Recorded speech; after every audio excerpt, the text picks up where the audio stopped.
thumbs up or something to Megan to let her know I wanted to say something. I'll try to remember to just call on you or ask, all right? That sounds great. That'd be very considerate. And I, too, am so glad to hear your voice. Well, thank you. I said before you came on, it's going to be quite the hustle to come in ahead of John Trudell and you guys when I wasn't here, but we'll do what we can. So are we ready to call the meeting to order? Yep. Campbell, it's even got your name on it now. Oh, wow. I changed it. I updated you. I renamed okay. you. Megan fixed that. All right. Thank you. So we'll call the meeting to order. I'll call the roll. Board members, Dave Iverson, you're muted. Here. Fritz. Here. Nat. Here.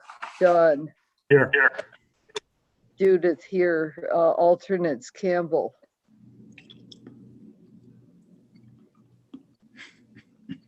Try it again. Well, we know you're there and Sure. oh, okay, good. We can hear you. And David. Here.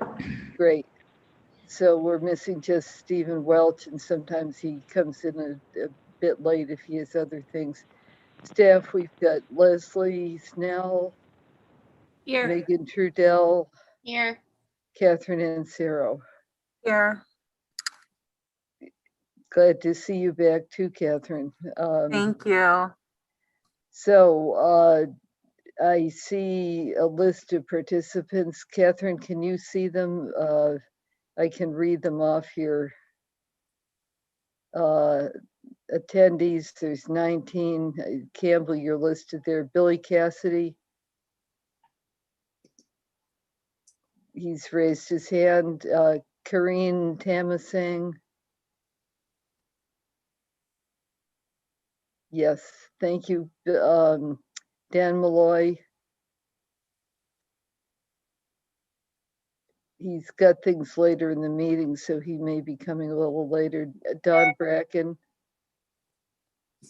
Yes. Let's see. Emily Molden.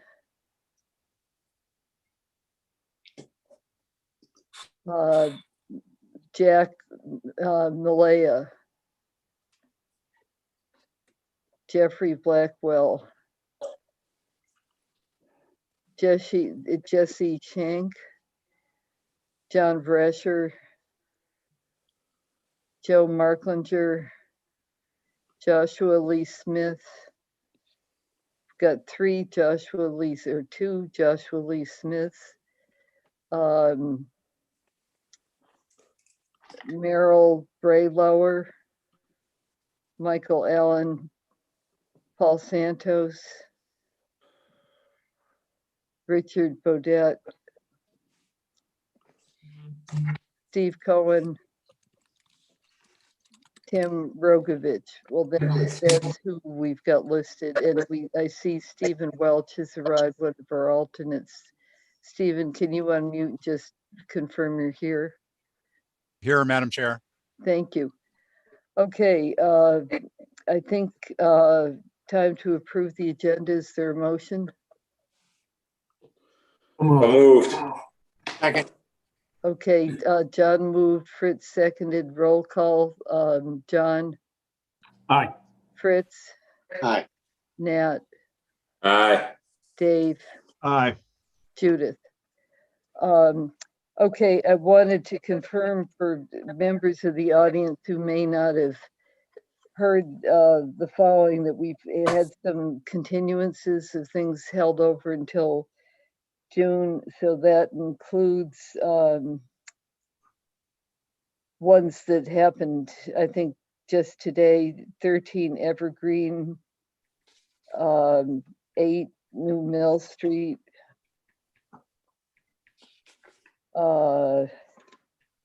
then some others that were already listed, 2 Mayflower Circle and 10 A and B Cliff Road. Megan, am I missing any? No, that's it. Okay, So for those who are in attendance for one of those, thank you for being with us.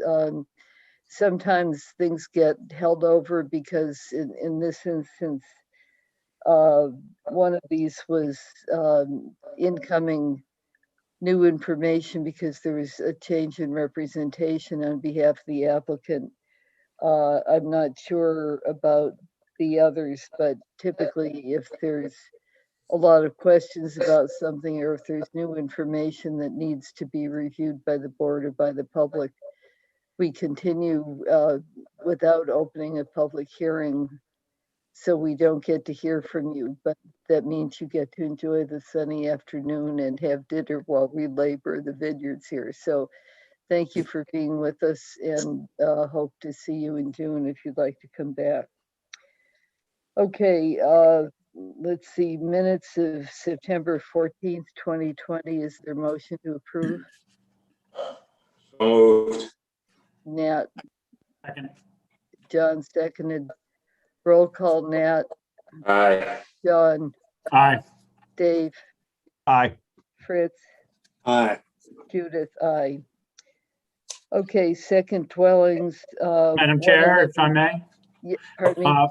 I do have to recuse myself from one of the second dwellings, 111 Surfside LLC. Okay, so I'll hold that one off and we'll do the other three. If anybody else has to recuse or if anybody wants to pull them off consent, now's the time. That's 76 Pulpit Road, 80 Millbrook Road, and 30 Devon Street. Anybody else need to recuse or want to pull those off the consent agenda? If not, is there a motion to approve those three? Motion to approve. Second. John moved in, Fritz seconded. Roll call, John, Aye. Fritz, Aye. Dave, Aye. Nat, Aye. Judith, aye. Then one more of these that John's going to recuse is 111 Surfside. Is there a motion? I'll make that motion. Fritz Second. moved I'll and Nat second. seconded. I'll second Judith. Roll call, Fritz, Aye. Nat, Aye. Dave. Dave, unmute. Dave, you're in great point. Aye. No, aye. Sorry about that, guys. Judith, aye, and John recuses. Okay, the next set are 3 garage apartments, 18 Parson Lane, 7E Lincoln Avenue, and 36 Pocomo Road. Is there anybody who needs to recuse? Anybody want to pull anything off consent? Is there a motion then? Motion to approve. Second. John moves, Fritz seconds. Roll call, John, Aye. Fritz, Aye. Nat, Aye. Dave, Aye. Judith, aye. Next we have A&R plans. There's quite a number here. I'll read them. 20 and 22 Bartlett Farm Road, 112 Main Street, 1 Bayberry Lane, 251 Hummock Pond Road, 201 Hummock Pond Road, 21 Pleasant Street, 8 Toombs Court, 4 First Way, Youngs Way, and 3A and 3B Miller. Anybody Madam want to Chair. pull? Sorry, I have to recuse from 2 of those. And Okay, also add a correction. I'll be recusing from 1 Bayberry Lane, Marianne. It's actually Jenkins' son, not Jenkins. thank And you. then the next one is 3A and 3B Miller, and that is Kim Glowacki. Okay, so everything but those 2. Is anybody want to pull anything off the consent agenda? Is there a motion? I'll move. Fritz, thank you. Second. Nat seconds. Roll call, Fritz, Aye. Nat, Aye. John, Aye. Dave, Aye. Judith, aye. Okay, we're down to 1 Bayberry Lane, Marianne Jenkins' son, and Kim Glowacki, 30A and 30B Miller. So John's recusing. Is there a motion? I'll make a motion to approve those two, Jenkinson and Glowacki. Okay, and Nat moves, Fritz seconds. Roll call, Nat, Aye. Fritz, Aye. Dave, Aye. Judith, aye. Okay, moving right along, previous plans, this is number 0298, Nantucket Electric Company doing business as National Grid. This one is has an interesting history, or at least the area nearby does. Megan, do you want to talk with us about that one? I'm just gonna bring over Josh Lee Smith. Josh, I'm not sure which, you're on here 3 times, so I'm not sure which one. There we go. Good evening. Can folks hear me? Yes, thank you. So I'm on 3 times now. Before it was 2. Do you have any twin or triplet siblings? My doppelganger, I suppose. But the voice you're seeing now is, and the image you see, that this is the right one. I promise you. So again, my name is, for the record, Joshua Lee Smith. I think have you been before us before? Yes. Yes, I have. Yes. I thought so. Welcome back, and we're glad to have a sunny day for you. Yeah. I wish I could be there on the island. I used to enjoy coming to the island for these meetings. So again, for the record, Joshua Lee Smith. I'm here tonight representing National Grid. This is Nantucket Electric Company.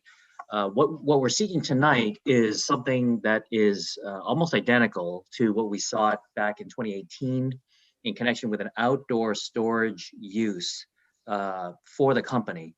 So currently, right now, the company is utilizing 33 Bunker Road, which is across the street from 32 Bunker Road. 32 Bunker Road is where the company maintains its O&M site, or its operations and maintenance facility, as well as a substation and its CTG equipment, its combustion turbine generator system and equipment. That's at 32 Bunker Road. Back in 2018, this same board approved the outdoor storage use at 33 Bunker Road, which is also part of a previously approved MCD, or a major commercial development. The possessory rights in connection with that use are by virtue of a lease with the Airport Commission.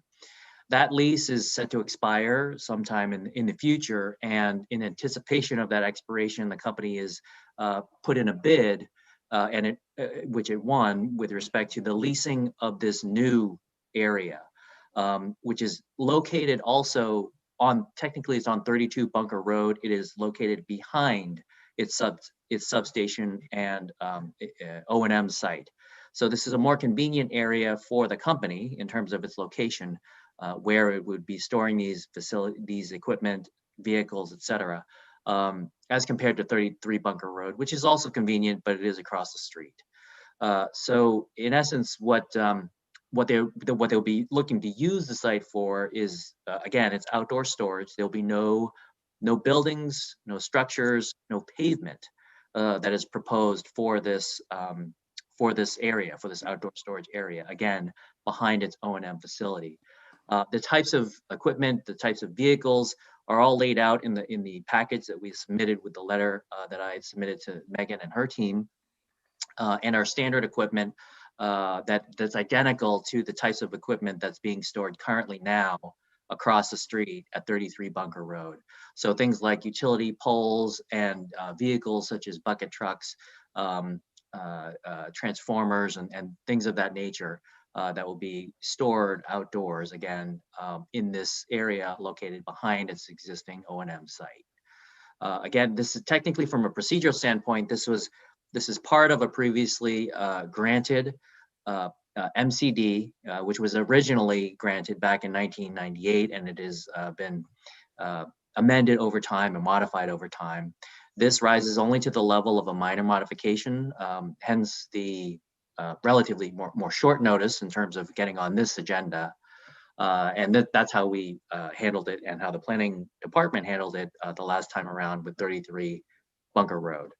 So that's really essentially what we're seeking here is, and the plan, the layout is also included in the package. Again, the layout is very similar to what we had submitted back in 2018 in connection with 33 Bunker Road.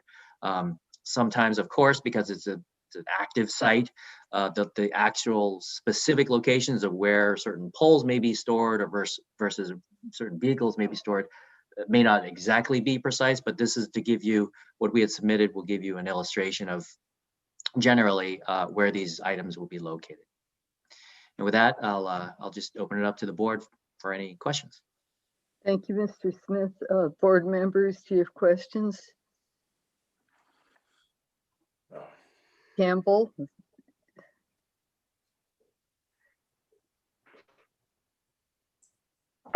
Yes, I do have one quick question, and that is whether the poles and things are going to be inside a structure, or is it possible to do something with less environmental impact and have a pole barn or something like that? Less environmental impact by erecting a structure or a building on the site? Well, I'm thinking more about clearing the site in order to put the structures in. And I noticed you had on the plans, you had an area specified for poles. And you have of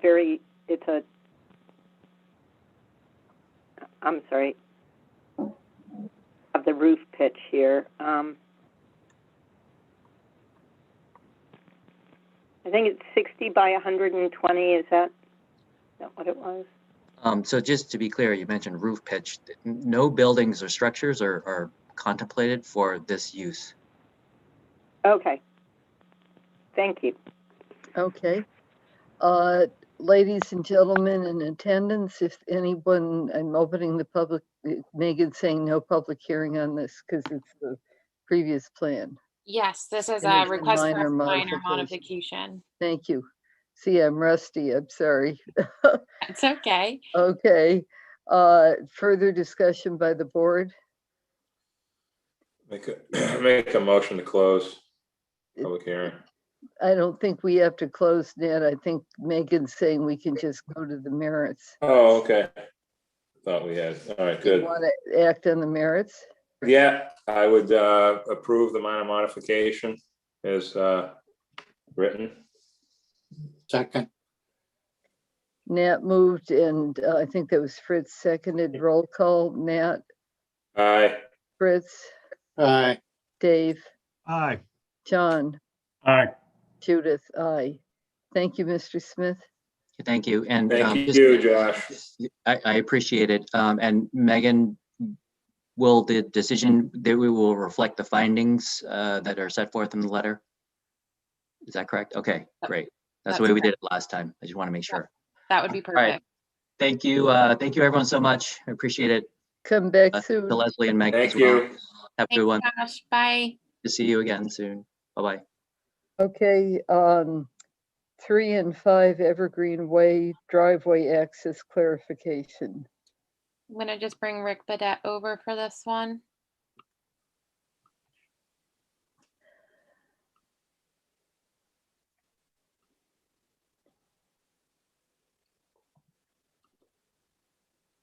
Hi, Mr. Badette. Glad to have you with us. You're muted. Okay, thank you, Madam Chair. Sorry about that. For the record, Rick Bodette for the applicant. We're here tonight because hopefully for a minor clarification of these decisions. You might remember the board granted special permits for each 3 and 5 Evergreen back in November to create secondary residential lots. 2 covenant lots, which, as you can see from the plan, are the rear lots on these properties. So there's a total of 4 lots. 2 covenant lots, 2 market rate lots. And what we want to just clarify is that, as all of you know, when you create a covenant lot without a waiver, you are supposed to share a driveway with your market rate lot. I think it's clear from the plan that that was submitted, the plans, that lot A and B are not going to share a driveway. That is B, 1046, as you see there, is actually sharing its driveway with lots C and D. The reason for the clarification is just there's no mention of the fact that A and B are not sharing a driveway in either of the decisions. So I think for clarity purposes, it would be helpful if we just made a clarification that that's the case. And that's it. Happy to answer any questions. Thank you. Board members, any questions?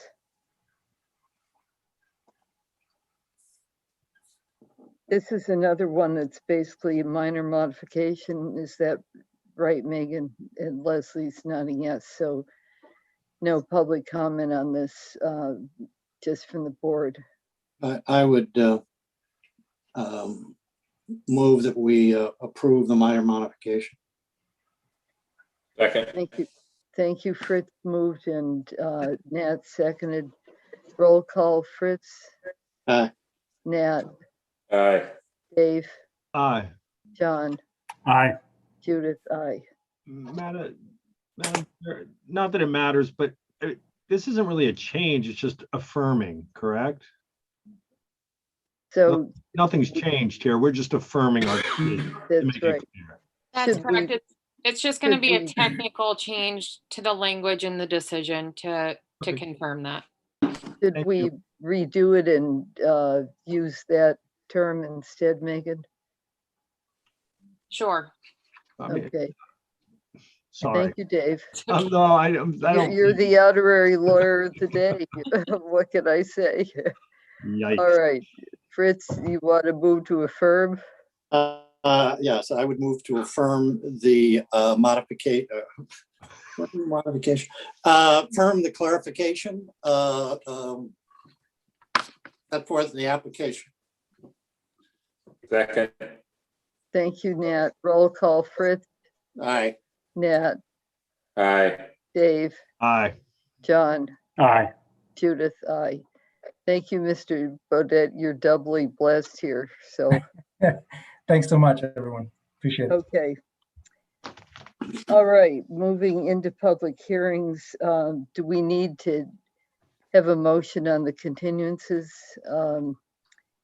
So PLSP 2020-11-92 to Mayflower Circle continued till June. Is there a motion? So moved. Thanks. That was Dave or Fritz? Dave. Fritz. Oh, Dave and then Fritz. okay. And Dave seconded. No, Dave, Oh. Dave moved, I second. Oh, okay, thank you. I want to make Oh. sure Dave all the credit. Oh. Thank you, Fritz. Okay, roll call, Dave, Aye. Fritz, Aye. John, Aye. Nat, Aye. Judith, aye. Next one, PLSP 2020-10-89 and PLSP 2020-10-90. 10A and 10B Cliff Road. Do I have it right, Megan? They're going to have to re-advertise because this is some months out and it's been continued a couple of times already. So, Yep, that's correct. okay. Anything else you want to tell us, Megan? Okay. Is there a motion? So moved. Motion. Second. That was Dave and Nat seconded. Roll call. Dave, Aye. Nat, Aye. John, Aye. Fritz, Aye. Judith, aye. Next one is, do we need to act on it because they withdrew it or they continued it? Megan, I guess we do. Yeah, I would just vote to continue to the June meeting. Yeah, okay, I was trying to see what date on it. June 14th. June 14th. So this is PLSUB 2021-3-134, Lori Geddes. Yeah, make a motion to continue. Thank you, Nat. Is there a second? Second. Dave seconded. Roll call. Nat. Aye. Dave. Aye. Fritz. Aye. John. Aye. Judith. Aye. Okay. Moving right along here. This one. I just wanted to thank Megan and Leslie for the care you used in responding to questions and providing us with all that background information. We really appreciate it. Okay, PLSP 2021-03-119, 8 Walbang Nominee Trust, 8 Walbang Avenue. I'm going to recuse myself because I did watch the whole meeting, but 4 of you or 5 of you have already voted to that it was not a substantial, it wasn't the same, it was a fresh application and you're midway through the deliberation. So John, I'm going to ask you to chair the rest of this and I'll just observe the glory of your chairing this. Great. Thank you. So if you remember from last month, we first voted on if this application was significantly different from the original proposed, and we did make a vote to say it was. I believe we enacted or asked David Callahan as an alternate to sit in on the decision. So if he's here, please, Dave. Yes, I'm acknowledging he's here. Thank you. So is there a someone to represent 8 Walbang? Stephen Cohen, yes. I'll start. Paul Santos is here with me, and I just want to give it some broad overviews, and Paul Sure. can fill in the details if that works for you. Sure, please, anytime. Sure. So I just want to remind the board and for the record that the original application had been for replacement of the existing house and garage with a single structure of essentially the same ground cover, and there had been a request to get a 200 square foot shed as not counting towards ground cover or as additional ground cover, either way, which is available in every other zone, but not in the MMD. And the board did not seem to like that idea, so that aspect has been withdrawn. There was a request for a pool, which has been cut from the project. There was a request for a larger amount of impervious surface, which has been significantly reduced. There was some suggestion of it having stone, and that's been reduced or altered or confirmed as decking, which has more of a water percolation aspect to it. And then there's also a confirmation that all of the work is within the currently disturbed area. So I think that what we have now is a relatively modest house in a zone that would be appropriate compared to the houses that are there next to it. And I think we've tried to be responsive to the concerns that were raised by the board. Happy to take questions, and I'll let Paul fill in some of the details behind me. Thank you.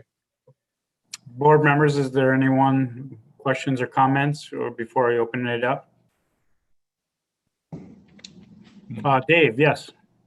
Through you, Mr. Chair, and maybe Paul, either one of you guys. So you reduced it by 590, correct, over what it was last meeting, as far as the impermeable surface? Is that what you're bringing back to us, 590 square feet less? No, if I could, David. So the original application, we had asked for, currently, the ground cover is a 1-for-1. There is currently about 1,375 square feet of decks, covered porches, and impervious surfaces. And that's directly from the MMD regulation. That's how we're coming up with what we're counting towards that number. The original application that we came before you with last month, we were asking for a reduction from the original one from 2,302 square feet of extra to 1,800 square feet of additional. The application you have before you tonight, we are now asking for 1,000 square feet of additional impervious area devoted to decks, covered porches, and impervious surfaces. So the application before you is for an additional 1,000 square feet, or 2,375, with the existing being 1,375. And that's all contained with areas that are basically attached to the proposed dwelling, whether it be porches, decks, and so forth. So everything is basically attached to the proposed dwelling. Okay. So did you reduce impervious surface from the last meeting? Yes, by 800 square feet. By 800 square feet. Okay. All right. Just trying to figure that one out. Thank you. Yes. Anyone else on the board? Okay, it is a public hearing. I'll open it up to the public and I'll rely on Meg to see if she sees anyone. Yep, we have Emily Molden with her hand raised. Emily, please, at your convenience. Thank you very much, Mr. Chair. Thanks for the opportunity to speak. I was not in attendance at the last hearing, but have reviewed some of the information from the packet and for today's. I definitely appreciate the way that the project has been adjusted to reduce some of the additional elements that went beyond the disturbed area out here. I did notice that there were some other examples provided of budding properties or nearby properties where some additional area has been allowed to be developed with either impervious surfaces or additions or such in the past. And I just wanted to point out what I think is an important distinction for the board as you consider this property. Clearly, the district is here and in these areas to protect the habitat and the state listed rare and endangered species that are out there. And I double checked the state natural heritage endangered species program. They have interactive maps online that show where the actual mapped habitat is. And this particular property happens to fall directly within an area that's mapped as priority habitat by the state. The other properties to the north of here and nearby are not actually mapped by the state as priority habitat. So I just think that it's important to consider that this particular property is considered differently by the state as far as the habitat that's contained here or what species it's mapped for. And I think that the regulations for the Moorlands Management District definitely give you guys the ability, based on that information, to evaluate what's going to be most impactful or most appropriate for these sites. So I do think that considering that on a case-by-case basis is important. Again, I definitely appreciate the reduction from what was originally proposed, but just wanted the board to take that into consideration as you evaluate the proposal for the additional impervious surface out here. Thank you. And Meg, anyone else? Not seeing anyone. Public? Okay. Is there a motion to close the public hearing? Yeah, John? Paul, was that you? Yes. Could I just Yes. briefly kind of respond to Emily's? Emily? Sure. Sure. Just to let you know, the area is completely it is mapped, as Emily has said, and independent of your findings, this plan proposal will be filed with the state for a specific review by National Heritage and Endangered Species Program. And Steve had mentioned it earlier, but the areas to the north, east, west, all our activity is occurring within areas that are already developed, albeit part of the existing dwelling and the existing lawn areas. And those are the areas that are mostly the significant between this developed property and the open, sand plain grassland or Moorlands Management District vegetation as that we kind of know it. Everything basically on the interior of this site is vegetation for the most part that was has grown since this property was developed. back in the late 80s, early 90s. So although we will be, there's another step to this process with regard to review with regard to the NHESP jurisdictional areas. And we thank Emily for her, continued review. And I know, like I said, she wasn't here last meeting, but she did respond, and we've tried to address not only the board's concerns, but her concerns also. So thank you. Great, thank you very much. Anyone else? Comments? Is there a motion on the table to close the public hearing? So moved. Second. Motion's been made by Nat and seconded by Fritz. We'll start with Nat. Aye. Fritz? Aye. Dave? Aye. And David? Aye. And chair votes aye. Okay, on the merits. Question Yes, Fritz. for Paul or Steve, whichever one. I just want to make sure I understand. I'm looking at the plot plan, that's in the package for this meeting. And it shows proposed dwelling, and then it says, and then there is a, well, first of all, there is dotted line, which dotted square, which appears to contain all of the existing dwelling, and it is described as proposed dwelling envelope. Then as I look at proposed dwelling, I see it's within that same envelope and appears to be roughly on the same site, specific site. Then it says area devoted to decks, covered porches, and impervious surfaces, and that was 2,300. What is the part of the box that sticks out in the I don't know which direction that is, southeast maybe, the part that sticks out directly into the toward the back property line? Yeah, right there. That is decking, Fritz. Decking part of the deck. That's decking. That's part of the area devoted to decks, covered porches, or impervious surfaces. As proposed at this meeting. In other words, I don't know what happened when we shrunk it. I don't know where all of that stuff went, but it does. So what you are proposing does extend beyond the dotted area, which says proposed dwelling envelope. That's all I want to know. Correct. What that was an attempt was to provide an area that at least we could maybe adjust the dwelling itself, whether it be north or south, but not necessarily. That was for the dwelling, the dwelling component of the application. Okay, I just want to make sure I understood. Okay, anyone else? John. Okay, David. Go on.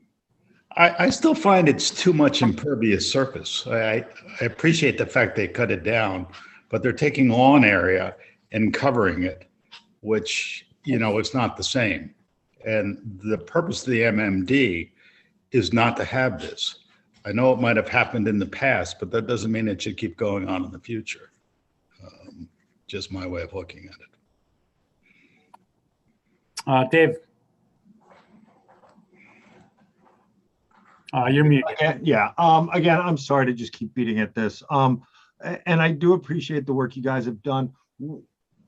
What was the original footprint or how much impervious surface was there in the original property before you started the redo? Paul, maybe?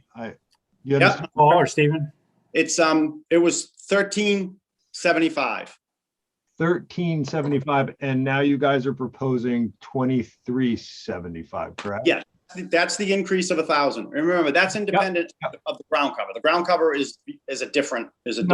Yeah, this is just decking, not the house, correct? Covered porches, decks, impervious surfaces. Yes. Okay. Yeah. I mean, I'm with Dave Callahan here. I mean, I just think that I know you guys have really put a lot of work in here and had patience with us as a board. I just feel that we really need to be careful when we start approving increased surfaces in this area. Thank you. Paul, maybe you can address this. I'm looking at the plan right now, and I see what Dave and David are talking about as far as the deck expanding, I guess, to the east, and it goes to the over the dotted section of the proposed envelope. Is there a reason why you couldn't take off that and then move it to the south where the previous building was and have that larger area, the deck, over the area that has already been disturbed while keeping within the same envelope to kind of accomplish the same thing without disturbing any of the undisturbed area? Well, I think that's more a question for the owners and the architect, who in this case is Lisa Botticelli. But if I just could respond kind of to the last two comments and your question. Sure. Bear with me and let me have a few minutes to do that, I guess. Take your time. So if you were to look at the aerial, an aerial photograph of the site, which I believe Megan may have access to, the area in which we're talking to, which is the area to the east, is an area that's basically a completely vegetated and manicured lawn. And so we're staying within the confines of the area of the site that is already developed, whether it's the lawn area or the deck area.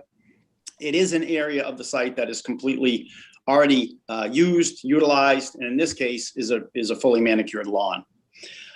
With regard to the question of the increase, I think the board here, and this is a case where, you know, we've talked in the past about how these lots were developed. These lots were developed under the original Lug 2 zoning. They had the benefit of a zone freeze, and all the lots in this entire area were developed with regard to the Lug 2 zoning. That would be 4% ground cover. It would be no restriction with regard to impervious surfaces and so forth. And that's how these lots were developed. It's how these lots have fully acted since the time that they were built. The MMD district was put into place to protect areas, and the lot sizes themselves are 10 acres in size. So the lot area you're looking at, you're applying a standard to an 80,000 square foot lot that was developed for a lot that was proposed to be 10 acres. And all these standards were developed to go with the MMD, and you're kind of pigeonholing an existing residential lot that was developed under Lug 2 and trying to say, listen, we're going to hold you to the standard of the MMD, when it's, and in my opinion, it's really not applicable. I mean, this lot, this has been pared down. I think it's a reasonable request for a home that was built on this lot legally, lawfully under the Lug 2 zoning district. And in fact, when you look at the subdivision for this particular area, I'm going to say there's probably maybe only 5 or 6 homes that were built. The remainder of the lots that were part of this subdivision all ended up under the jurisdiction of the land bank. When you look at the overall area here and you look at this cluster of 5 or 6 homes that were developed, the rest of the subdivision that potentially could have been developed as a Lug 2 and built out in the same manner was all, through some process, ended up in the jurisdiction of the land bank and is now all protected. And that goes from these lots all the way to the shoreline. So we're not talking about a lot of lots in this particular area in the MMD that people are asking to redevelop. This happens to be one of them. We think it's a fair proposal. We think 1,000 square feet is more than reasonable. It's not going to change this area. And whether this is 1,000 square feet, when you look at this vast area, the Moorlands Management District, and what's surrounding it, the 1,000 square feet has really no significance in protecting, in my opinion, anything. It's simply looking to redevelop a Lug 2 lot that was legally developed at that time. And I understand where the board is coming from, but I think we're pigeonholing these Lug 2 lots, and we have to look at them kind of in a format they're a hybrid. They're not in the MMD, and the requirements that were established for the MMD really are never going to work for these lots. They're not going to work for these lots. And you've seen it on the, I'm not going to raise up the abutting lots. I worked on some of them. I was before this board and a prior board on some of these. I don't think that those are pertinent to what's happening here. I'm just looking at the application before you. And in my opinion, the 1,000 square feet is not an unreasonable ask. And I guess I've said my piece. So, Thank you. And I appreciate it. Thank you. Nat, did you want to comment? Yeah, I just want to ask Paul something real quick. Sure. So with the decks and the you know, the additional 1,000, that's on disturbed land already, correct? I mean, pretty obvious that that area was already where the house was. But if it was torn down and redone, that's not like new area. That's correct. That's correct. There's a small portion of the area to the west that we would have to do some clearing, but that occurs within that vegetation that's actually grown on this lot since the original development in the area, and that's in the area by the driveway. But other than that, everything to the north, south, and the west, which is basically the transition zone from this lot to what we consider the protected grassland area of the Morelands Management District, there's no change. Yeah. I mean, boy, I mean, this is where I just have seen so much of this come through over time. And, you know, the surrounding lots, in my opinion, kind of do matter in some ways, especially with the smaller lots.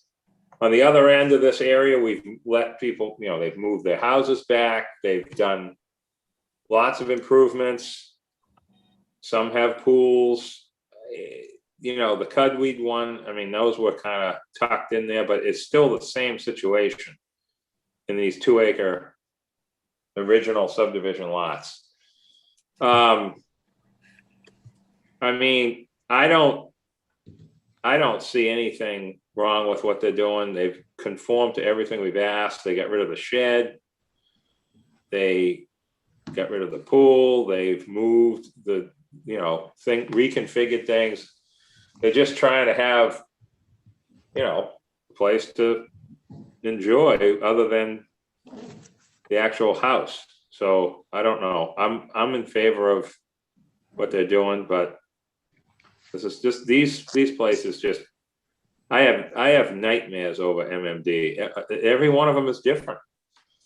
Every board looks at it different. I don't even think that. It's every year we look different, not every board. The same board. It's complicated. There isn't a perfect answer. And I feel bad for these property owners that come and go out here and have these issues. So let's just continue the discussion.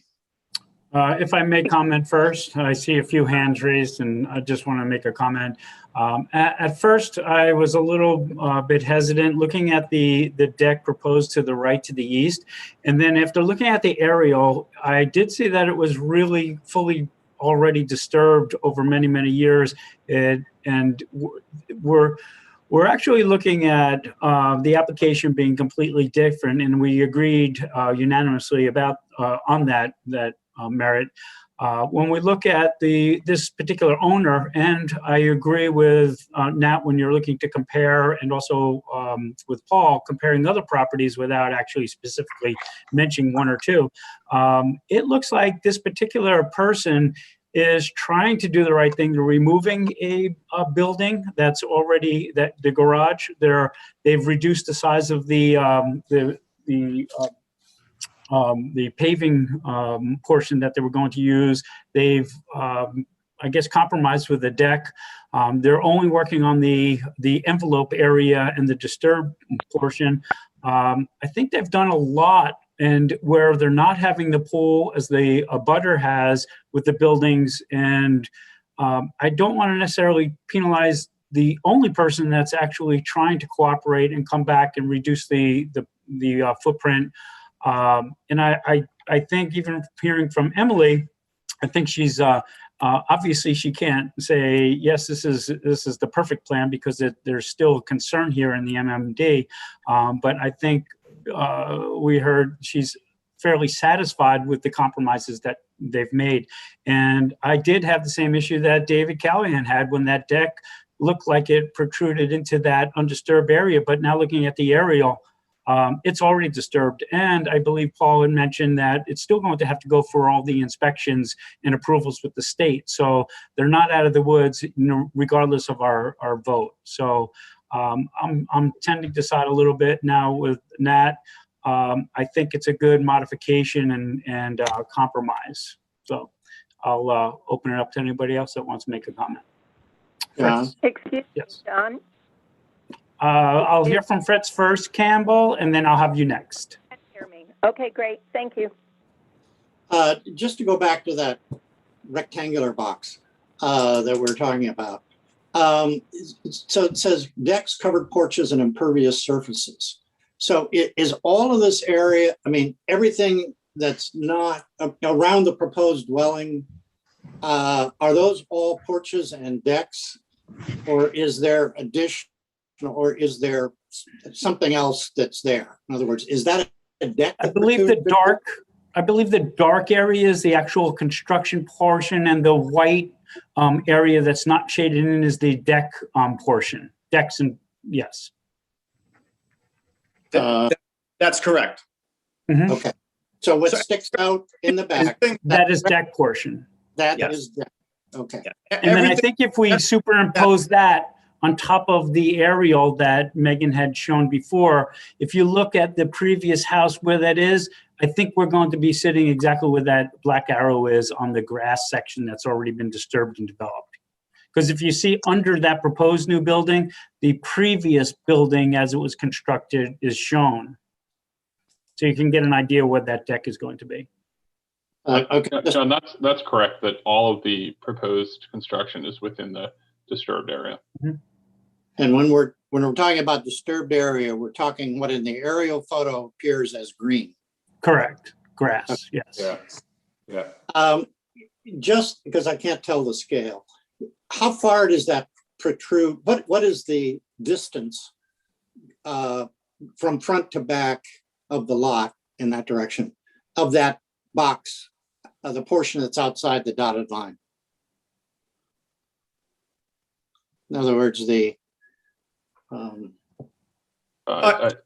can you scale that quickly? Yeah. So Fritz, just so the proposed dwelling envelope line there, is that what you're talking about? Yeah. So that was like, and I apologize, because that was an arbitrary line that I put on the plan, more so. I'm not questioning that. I'm just using it as a reference. So I could ask the same question. So because that runs right along where the existing house is. So to ask it another way, if you took that corner of the house, how far out are we going with that new deck? You following what I'm saying? I believe that deck is approximately about 25 feet or so off of the dark heavy line, which is the dwelling line on the east side of the building. Okay, but from the existing deck, then it would be less. Yes, I'm just gonna. Or maybe that's the existing house. I guess that is the existing house. That's the existing house, Fritz. Yeah. Yeah. Okay, that answers my question. Thank you. All right, Cam. Hi, can you still hear me? Yes. Okay, great. So I just had a couple things I wanted to say in listening to the discussion, and I do appreciate what's being proposed. I just would like to remind people that the disturbed area or the lawn area is currently a pervious surface. It's not impervious. And that they're asking for 1,000 square feet of decking beyond what the original building that was there had. So it's not like we're saying you can't have decking, et cetera. It's just that perhaps if they could be closer to what was originally there, that would align with what Nat is saying in terms of the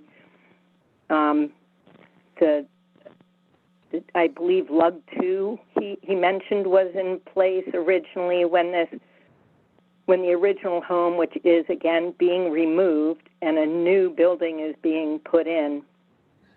I think that's more the drive, is to try and get the impervious surfaces closer to what was originally in the structure that's being removed. I might be wrong, but that was. Keep in mind, Cam, I want to point out that the 1,000 square feet is not just the new portion of the deck that's sticking out that you'll see to the past the building envelope. I believe the 1,000 extras, yeah. I'm just, the ask here is for 1,000 square feet, which, is what, 10 by 100, something like that, is 1,000 more than the 1,300, I believe, that was originally on the pre-existing building. So it's not that they're just asking for 1,000 square feet of decking, it's that it's 1,000 more than was originally there, which, as Nat said, was in place when it was lug 2. So those were sort of just the things I wanted to remind people of, because in the end, if they did nothing, or if they were to turn the building maybe so that they didn't have a deck that was sticking beyond this area of the dotted line that Fritz was pointing out, perhaps would be looking at something a little bit different. And it's not that I don't appreciate the adjustments they've been making, but to Emily's point, this is a property directly within the state's concern area, and to just pass it along as though, oh, well, the state will get it. Because, I think it's good if the state does, if we are at an impasse, but we shouldn't just pass it along thinking that somebody else is going to call it, because, the somebody else may think that that the planning board was in approval of it, and therefore, there isn't any need to question it. So, anyway, I won't take up any more of your time. Thank you. Thank you. Stephen, your hand is up.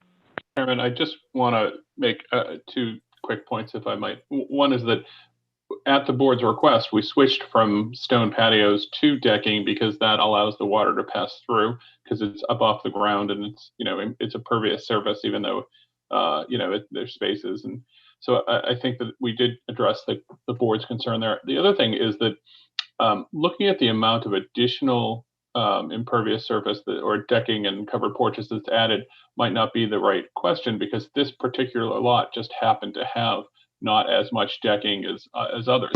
And I think the real issue is, is there too much for the neighborhood, for the area? And if you look, most of the other lots have 2,000, 2,500 square feet of decking and covered porches, plus a pool.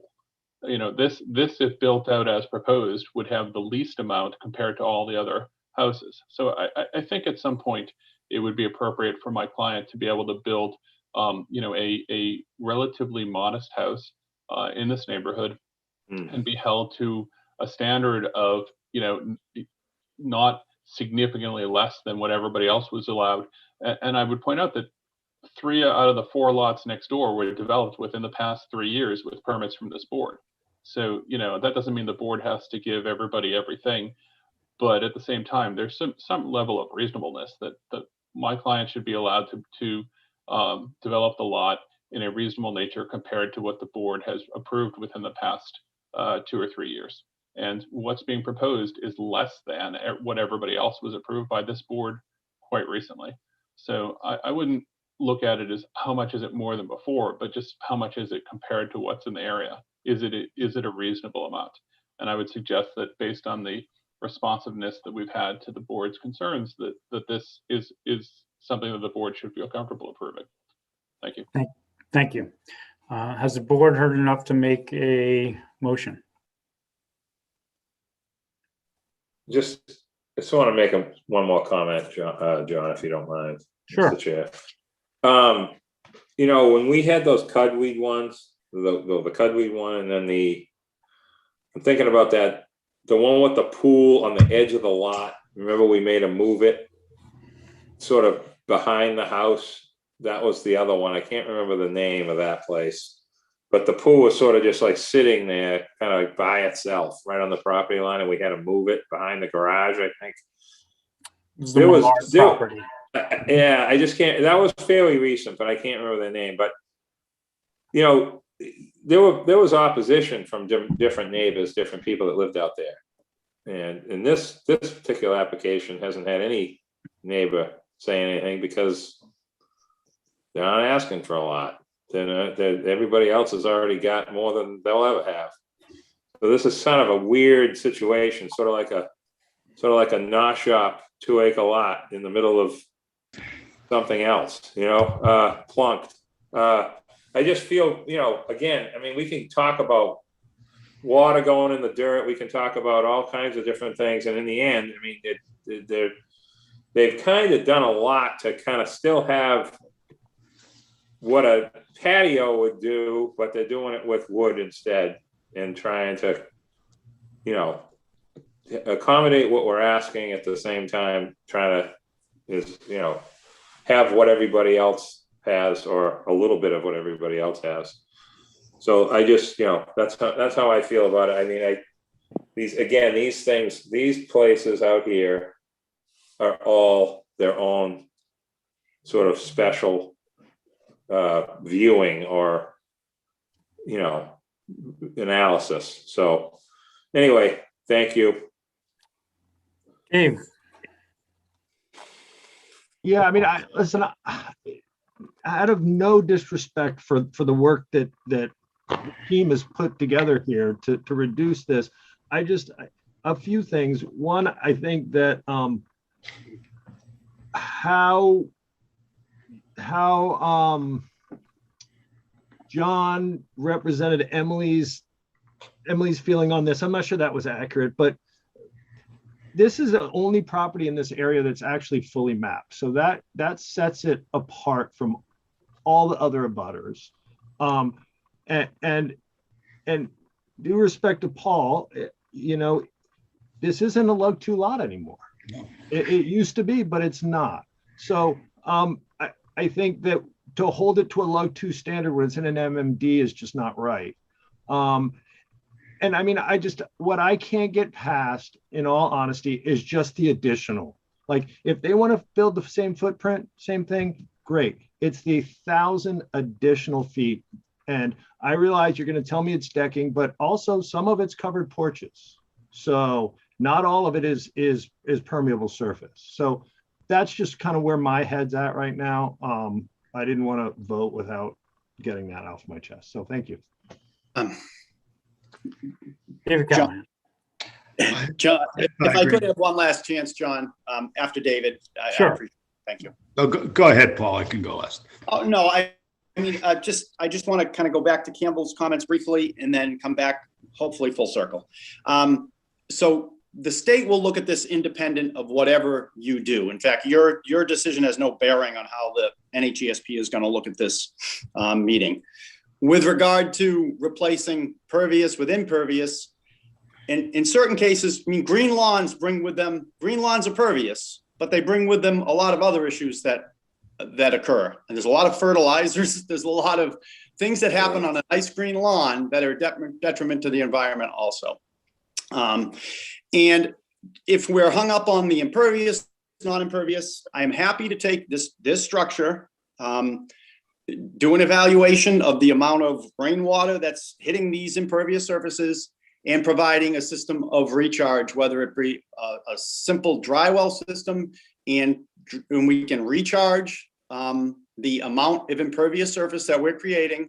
The soil materials out here are pretty good. It's an on-site septic system on the existing system. So there is subsurface infiltration in this area. And we're happy to take the roof system, the porches, and recharge all of that. So it's not a situation where that's just sheet flow onto the ground, and happy to do that if the board sees fit. Thank you. Anyone else? Hearing nothing, is the board ready to make a decision? John, this is a special permit, right? Yes, I believe it is, Meg. Is that correct? Yes. Okay. So it needs 4 votes to pass? 4 votes. Yep, thank you.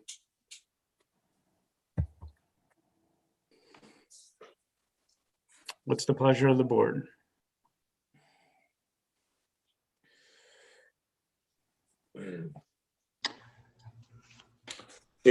Let me just ask a question of staff, Mr. Chairman. Sure.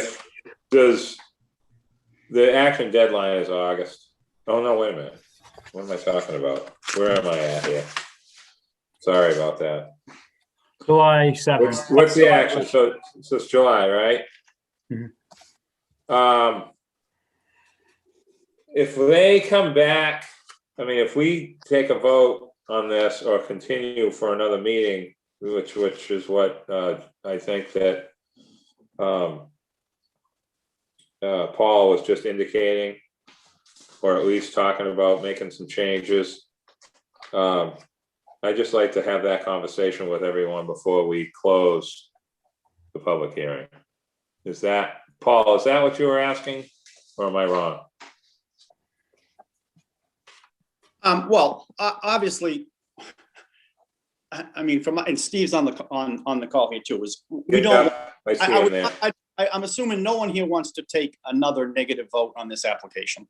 That's what I'm trying to say. I mean, the last thing I want to do is have to come back again to you next month, or have us come back to you next month with an application that reduces the square footage, but have to have you take a vote that says it's substantially different.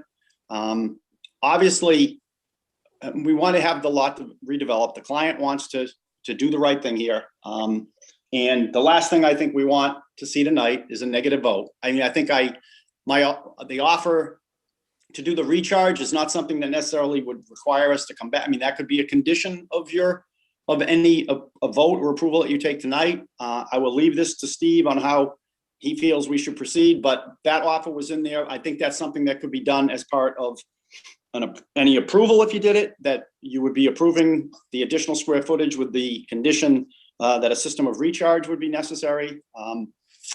But again, I'll leave this at this point. I guess I'm going to leave this to Steve on how he'd like us to proceed on the application.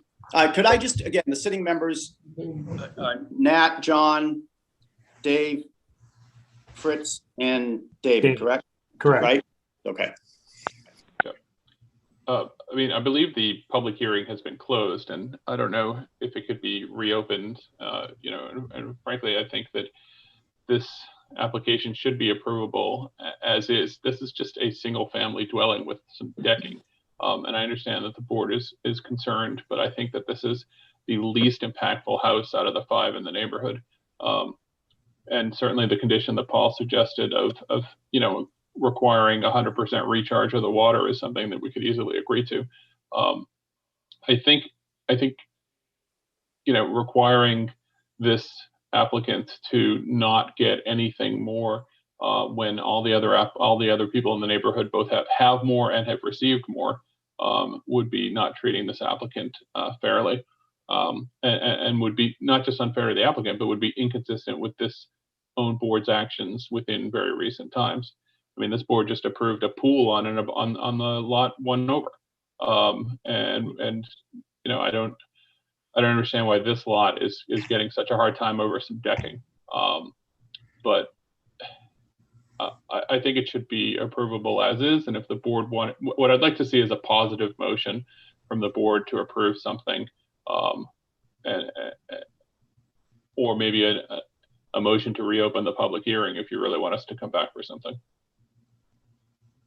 So as it stands right now, I think on the merits as it's proposed, I don't think there's going to be enough for approval, just getting a sense of the board. Could I ask the board if we did offer a continuance and we opened the meeting back up, if significant changes were made to the decking area that's extended into the east, and also with the recharge proposals that's Paul's mentioning. Do you think that would be enough to maybe vote opposite or in favor of? Or even with those proposals, does the board feel as if this is not something that we should continue? Dave Iverson. No, I mean, listen, I don't want to vote against this, you know, but I do think I need to see more, to be honest with you. I'm not looking to make them come back again and again, but I think they put a lot of effort in, but I think more would be better. Fritz. I agree with Dave. Okay. Nat. Agreed. David. Agreed. Okay, it's unanimous. I would take a motion to continue. I'll make that motion. I think you have to make a motion to reopen the public Oh, hearing. reopen first, sorry. All right, I'll make a motion to reopen the public hearing Second. for this application. Motion's been made by Nat, seconded by Dave to reopen the public meeting. Let's start with Nat. Aye. David. Aye. David Callahan. Aye. Aye. Fritz. Aye. And the chair votes aye. I'll make a motion to continue till the June meeting. Is there a second? Second. Motion's been made by Nat, seconded by David Callahan. Nat. Aye. David. Aye. Dave. Aye. Fritz. Aye. And chair votes aye. Thank you very much. We'll see you next month. Thank you. Thank you. Thank you, Steve. Thank you. Thank you for waiting, Judith. I'm happy to hand it back over to you. Okay, the next matter is one that we continued. I'm trying to think I don't think we voted yet to continue it, but it's PLSP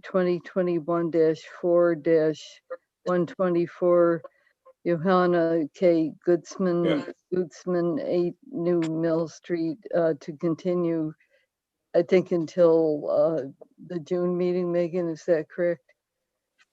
Yes. Is there a motion? So moved. Thanks, Second. Nat. Second, Dave. Roll call, Nat. Aye. Dave. Aye. John. Aye. Fritz. Aye. Judith. Aye. Next is PLSP 2021-04-125. Stacy M. Boyd, 8 Isabelle's Way, Rick Bodette. Welcome back.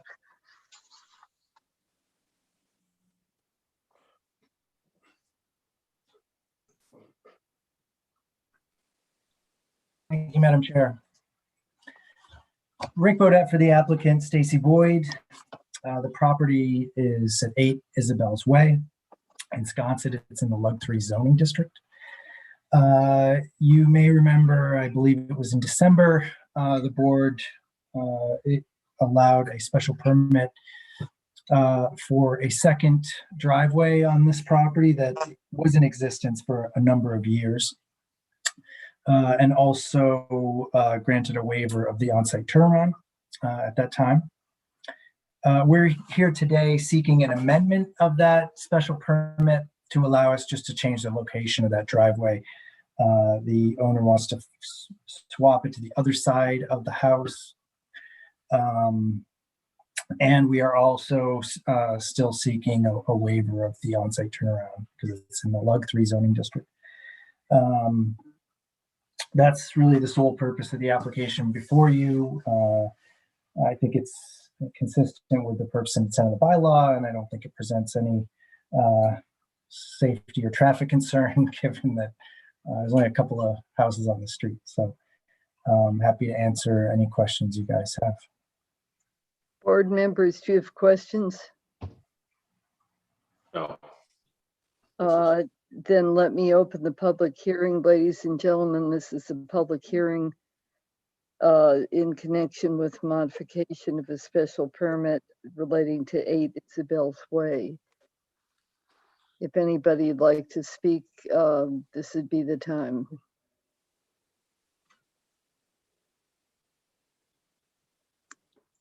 Okay, is Make there a a motion to motion. close? I'll make a motion to close, Madam Chair. Nat, Second.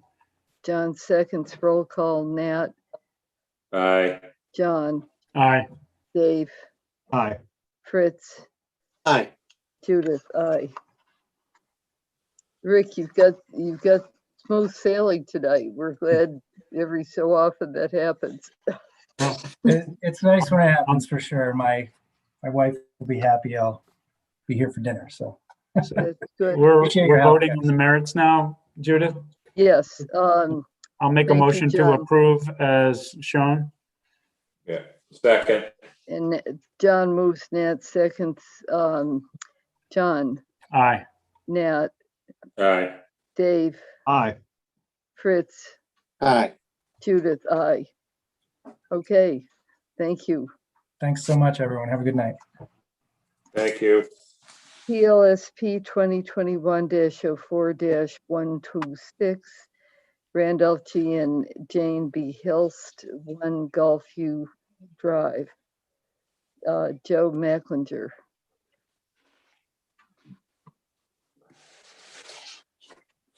There's Joe. Hello. Can you, oh.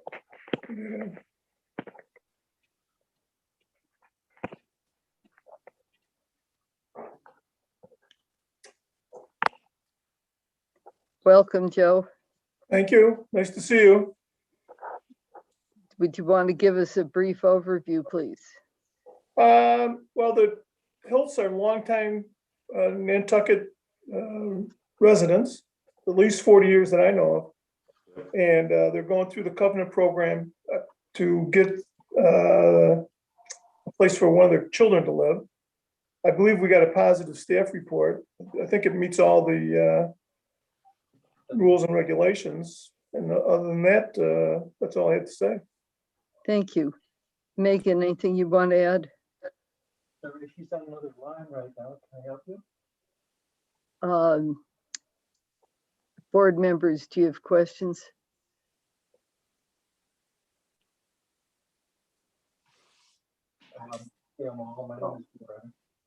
No, then I'll open to the public. Ladies and gentlemen, this is a public hearing. If you'd like to speak on this proposal for a covenant lot, this would be the time. Well, worth a try, but I don't do surveys, so. All right. Motion to close the public hearing, Judith? Second. Thank you, John. Madam Thanks, Chair. Nat. That was motioned by John, Nat seconded, roll call. Nat, John, Aye. Nat, Aye. Fritz, Aye. Dave, Aye. Judith. Motion on the merits. Motion to approve. Second. Thank you, John. John moves, Fritz seconded, roll call. John, Aye. Fritz, Aye. Nat, Aye. Dave, Aye. Judith, aye. Okay, I think that's all we need to do for you, Joe. I think that's the only That was one. more than thank you so much. Good night. Okay, thank you. Next up is John Brescher. Welcome. PLSP 2021-04-0127 Tidal Creeks Corporation Amendment 58 Bunker Road. I think we had some additional plans submitted that Megan said she'd also present for this meeting. John, would you like to go first, or would you like Megan to set the stage? I'm seeing Megan shaking her head, so you know what? I'll start first if you don't mind, Madam Chair. Thank you. Thank you. Good evening or good afternoon. For the applicant, this is Attorney John Brescher for the property at 58 Bunker Road. On behalf of the applicant at the Tidal Creeks Corporation, the lessee of a portion of the property at 58 Bunker Road, between a lease between the owner and which is the town of Nantucket, is in request to modify or amend the previously approved special permit, the MCD special permit 02-98, to allow for a boat business, boat servicing, and boat storage on the premises. Specifically, the applicant is looking to construct a 50 by 120 square foot building on site, shown on the attached site plan. It's going to contain 2 offices and a workshop for boat storage, boat repair, etc. So this is a modification. I think you saw one recently from Nantucket Energy, I think, for the airport MCD. And I know that there is additional information that Mr. Blackwell, who is also on the call, as well as Michael Allen, the owner of Tidal Creeks Corporation, that we've submitted for Mr. Pesci's engineering questions. And again, just going through the sort of the history of it very, very quickly. In the 1998 MCD special permit, the planning board absolutely had the foresight that this was a use that would be subject to approval of major modification and site plan review. And specifically, it was production, processing, building, cleaning, fueling, testing, repair, storage, and servicing of boats. And so that's the request that we have before us. As I said, I know that additional information was submitted, and we have Mr. Blackwell and Mr. Allen on the line as well, if they, if you have any questions that they can answer. Board members, do you have questions?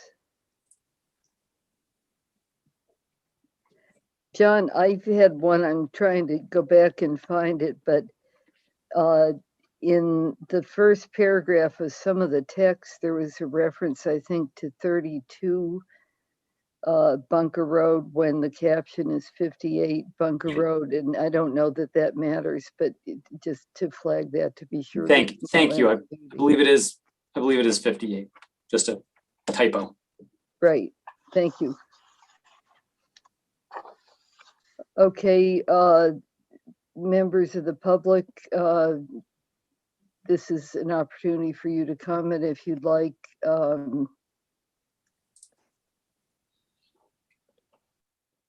Anybody that would like to speak to this matter? I have Cindy Young with her hand raised. Ms. Young. Can you hear me? Yes, thank you. Thank you for letting me speak to this. I have raised some concern with this, and while I don't really understand the layout of the property, I do have concern that that general area could hold debris from a crash that occurred in 1958. And my concerns are about if there's going to be digging for this construction, as it could turn up debris from this crash site. Thank you, Ms. Young.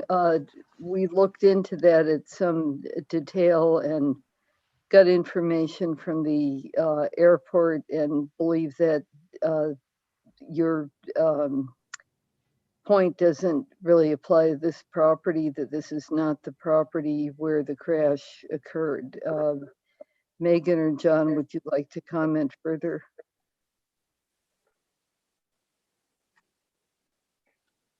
Megan, I'll let you go in on that one. No, I mean, I think, Judith, you summarized that well. We did reach out to Noah Carberg out at the airport, who would be the individual to reach out to with these sorts of questions. And an email was included with your packet for his response. So, Ms. Young, we did due diligence and looked at it, and really don't think that it's the site you're concerned about, but I want you to know, and our staff did a good job in being sure to follow up on your question. So can I?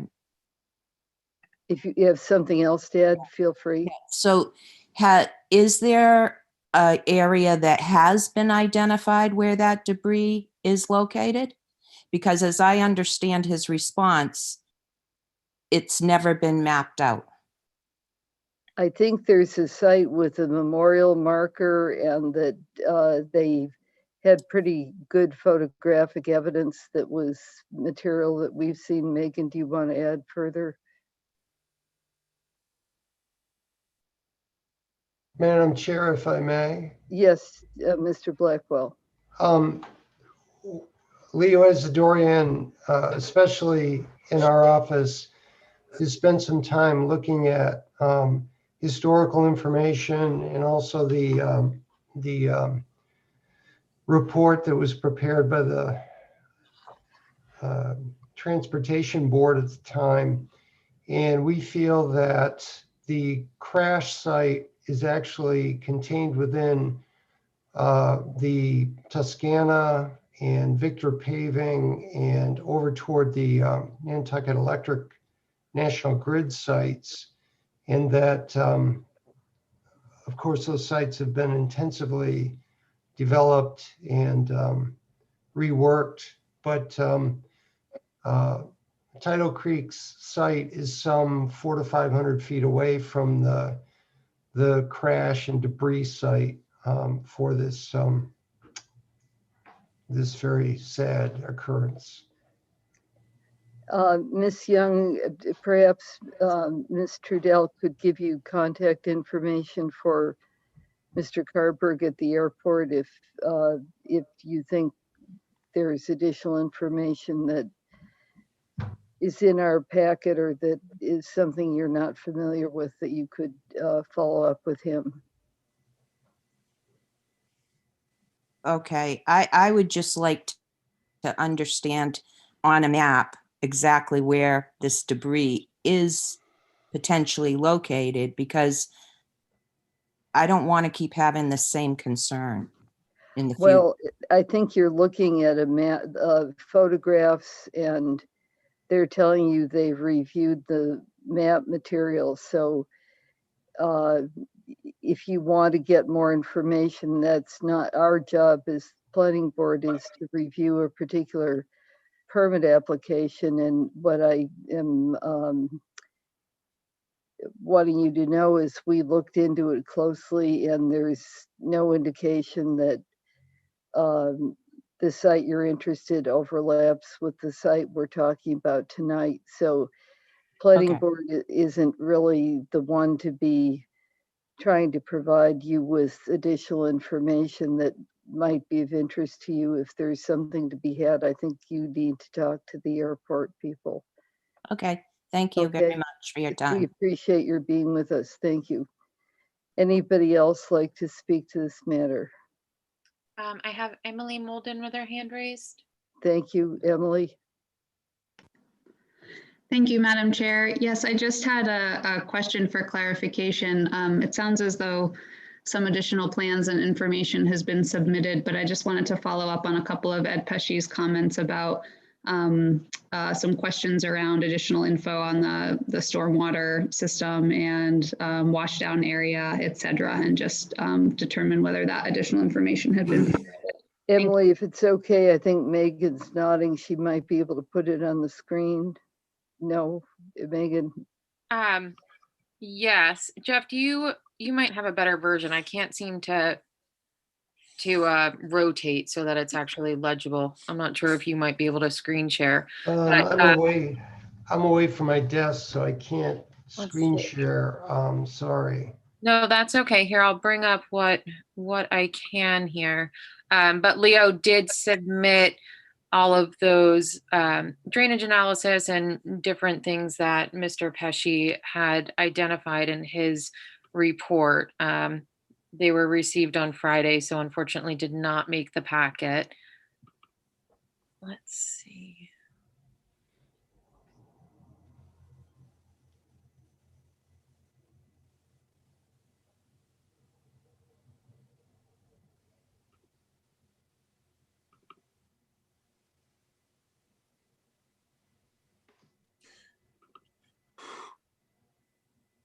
Emily, I'm going to pull what I downloaded and email to you if that helps.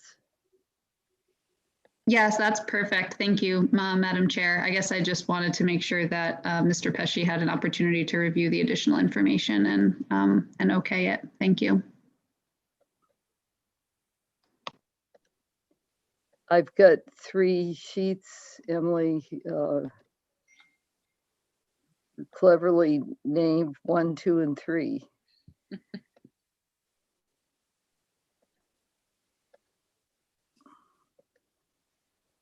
Emily, I could forward you to this email I received from Leo. I'd be happy to do that.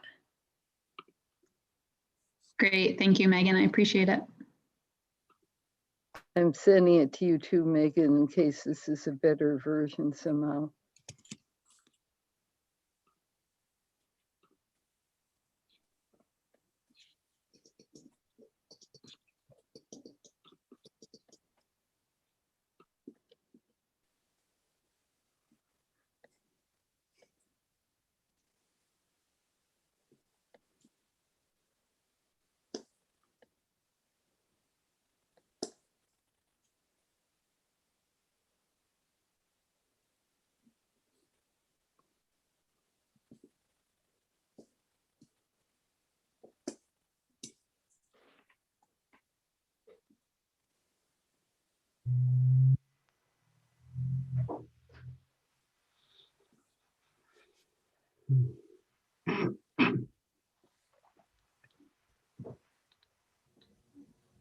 John, anything else you want to tell us while we're getting that to be available? I think that generally sums up the project, and that I know Mr. Blackwell has been working diligently and with on the requirements for Mr. Pesci and septic design and everything of the sort to make sure that we can get you all the information that you need as required under the MCD permit. We would expect no less from you and Mr. Blackwell, I'm sure. Just right in Mr. the Blackwell, coattails. anything you want to tell us while we're soft shoey here a little? Madam Chair, I can offer that part of the information packet that is now heading toward Emily is information about the water scrubbing for the washdown pad. There's a whole water scrubbing system. It's the same manufacturer, excuse me, that is provided the washdown purification system for community sailing, who would have a similar contamination and debris coming off the bottom of the boats. It is a robust system. The manufacturer's representative has represented to us that after 10 cycles of reusing the water and having it scrubbed, the final so-called polishing process results in water that is drinkable. And although I take his word for that, I don't want to drink the water, but the point is, it is a robust and serious bit of technology that is being incorporated into this project in order to address, making sure that the groundwater is not contaminated as part of the process.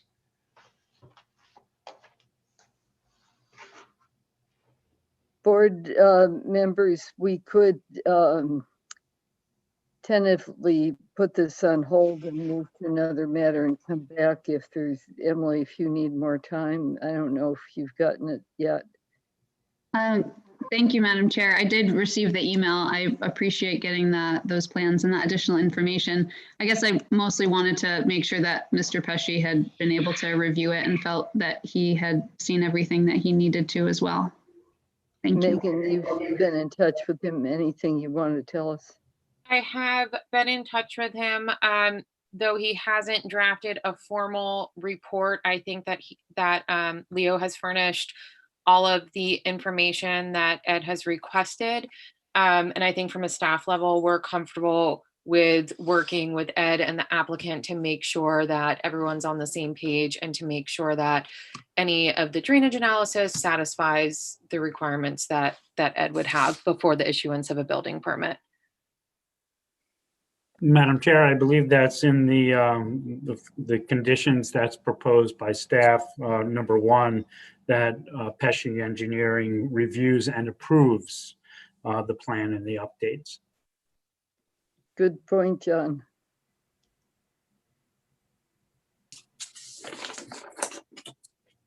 And that the site shall operate in substantial compliance with the site plan.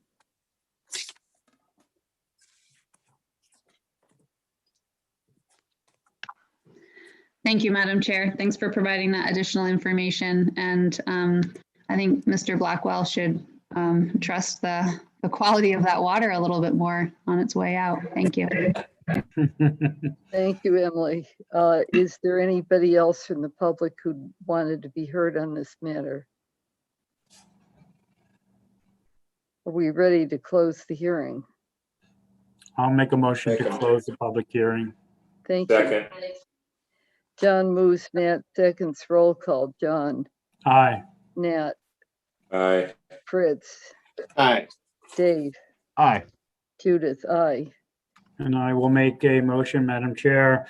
Number one, the finding that the proposal is in harmony with the purpose and intent of the Nantucket zoning bylaw, and also the two conditions that are recommended by staff, one being Pesci Engineering reviews and approves the plan upon approves the plan update submitted by Blackwell and Associates dated May 6, 2021, and also that the site shall operate in substantial compliance with the site plan entitled Proposed Conditions Site Plan to accompany MCD Special Permit Application Sheet 2 of 3 prepared by Blackwell and Associates Incorporated for Tidal Creeks Corporation on May 6, 2021. That is my motion. Thank you, John. Is there a second? Second. Nat seconds, roll call. John. Aye. Nat. Aye. Dave. Aye. Fritz. Aye. Judith, aye. Thank you. Thanks to both of you, Mr. Blackwell and Mr. Brescher. We appreciate it. Thank you. Thank you, Madam Chair. Thank board members. Thank you. Have a good evening. Thank you. Okay. Next up is PLSP 2021-04-0128 and PLSUB 2021-04-151 Fairgrounds Common, 31 Fairgrounds Road. We're going to start with, I don't know, Megan, if you want to say anything, but I think if you move over Arthur Reed and Art Gasparo, I just wanted to comment to members of the public. This is not a chance to go back over everything that was done previously because the board approved this project previously. What is before us tonight is some changes in the architectural plans and some things about the open space area and things of that sort. But I know that it's tempting to want to go back over and kind of start all over again. As you remember, we had 3 or 4 full hearings on this and made a considered decision. So when we get to the public hearing, I just want you to know that we're very happy to have you here, but I'm going to try to ask you to focus your comments on what's really before the board tonight. And I hope I'll outline that one more time, but that's the parameters of what we're dealing with tonight.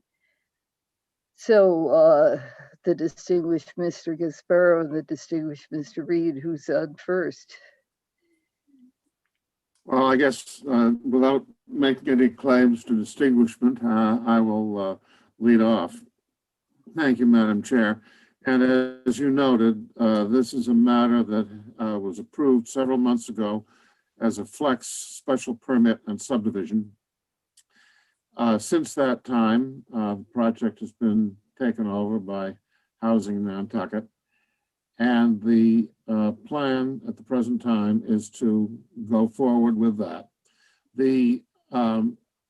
In bringing our design team through the project, we've made a number of changes that we think improve the project in several respects. No change in its scope or nature. The number of units stays the same. The general layout stays the same. But there are changes in the layout of the buildings and of the parking that result in our needing to come back before the board for a modification in order to have those changes approved by the planning board. And with that, I will turn it over to Art Gasparo, the very distinguished Mr. Gasparo, for his discussion of the exact nature of the changes. Mr. Gasparo. Thank you, Arthur, and thank you, Madam Chair. So as you can see in the site plan that we've filed, the buildings have been shifted, as well as the parking layout, from sort of an arc pattern to a more squared off pattern. And that's really the major change, if you will, to the project that we're before you tonight. Again, when I say major change, it's, I think, more minor in nature, but that's really the gist of what we're talking about. We have essentially we're handed refined architectural footprints to work with from Matt McEachran's office. And so with that, what we were able to do was to line things up, I think, in a more uniform manner. We've actually increased the open space slightly and still provide the loading zone, the same number of parking spaces, the ADA accessible spaces, full suite of infrastructure. None of that changes. I think overall, this is what I would see as a better project, a refined project from the initial approval, just through greater level of study and work that went into this. And we have seen Mr. Pesci's report and can, I believe, meet all of his concerns or even comments. I don't even know so much that I would call them concerns. I think that's very similar to your last application.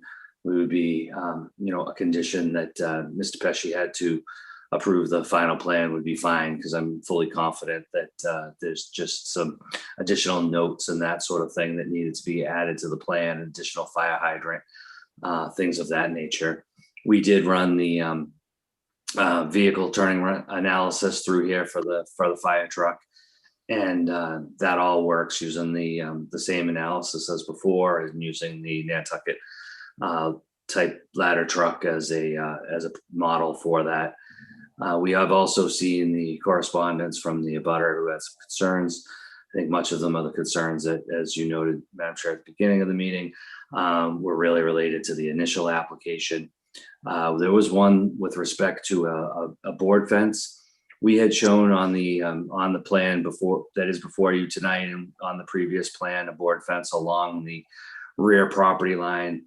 Since that time, the applicant has actually obtained HDC approval for a much greater length of board fence that goes all the way down the other side as well, the western side of the property, and continues across the entire, I guess I would call it, northwestern side.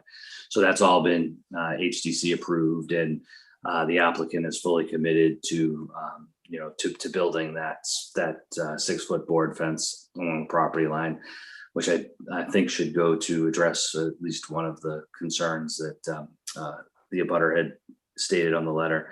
I think most of them were all matters that had been previously addressed through both us and the board in the previous hearing process. So again, I think in summary, this is really just a refined minor modification to realign the structures and the parking arrangement. And with that, I'd be happy to address questions or concerns that you may have. I have one, if you don't mind. I'll start with it. There's some mention in the materials about sewer and sufficiency of sewer. I didn't know if there's anything you wanted to say on that point. Sure, it's just like the previous application, which was approved. We have not increased that number of bedrooms, and we will need a sewer extension permit from the sewer department. So that would be the point at which we would address concerns that the sewer department may have. I will say that having had a meeting, and this goes back to our original application and meetings we had at the planning board, but I will repeat that I believe we're only, I think it's one bedroom more than what the sewer capacity study, I forget the acronym that David uses for that, had expected on this particular property. And so we will be providing on our property sewer lines, which are more than adequate for all the capacity of the number of bedrooms. As well as we've also agreed that where we tie into the existing sewer main and Fairgrounds Road, we would put a full-size manhole in so that there would be complete access and inspection capability at that point of connection. Thank you. Board members, do you have questions or comments? Staff, anything you want to say before we open the hearing? Okay, ladies and gentlemen, I'm opening the public hearing and we invite your comments. Bear in mind, though, we have a very particular subject for the hearing tonight. It's not revisiting everything that was considered in the several hearings sessions held previously. So particularly if you have thoughts on the architectural issues or the points that Mr. Gasparo made, putting in a hydrant, a few other things like that, this would be the time. I see Mr. Vigil. Oh, I'm sorry. I think actually Mr. Stephen Welch had his hand raised first. I know he's on the panelist screen, but he's I think for this application's sake, he's a member of the public. Thank you. Mr. Welch. Thank you, Madam Chair. Thanks, Meg. Yeah, I just wanted to clarify that having received an abutters notice that I would, for the record, be recused, and if I spoke, it would be as an abutter. However, I have no comments to add as an abutter. Thank you, Madam Chair. Thank you, Stephen. Madam Chair. Yes, Megan. It was me, Campbell. Campbell, I had already called on Mr. Vigil. Can I take him first and then I'll come back to you? Mr. Vigil, welcome back.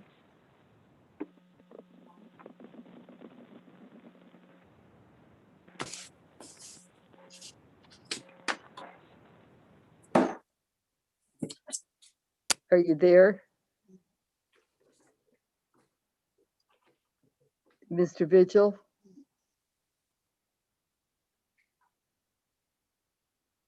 We can see you and it looks like you're not on mute. Can you say something so we know you're there all right?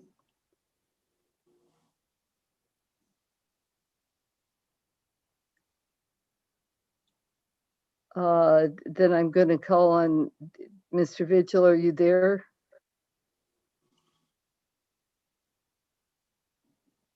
Since you're not responding, I'm going to move over to Campbell Sutton and I'll come back to you, Campbell. Yes, so I just had a couple of questions. I know that David Gray had mentioned that he was concerned about the capacity for the fairgrounds sewer. So and I know there's, while this is a project, there's a number of projects that are going to utilize, over time, the Fairgrounds Road sewer system. And I was just wondering if anyone had an idea of when that is scheduled for upgrades, which I'm sure it must be, right? Staff, would you like an answer to that, Campbell, or do you want to say something else first? Oh, either way.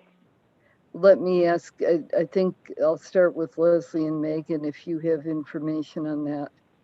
I know Mr. Gray always likes to have excess capacity when he can. Yeah.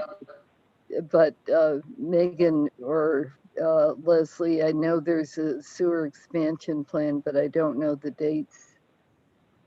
I don't know what the timeline is on that. You don't. Megan, you have anything to add? Okay.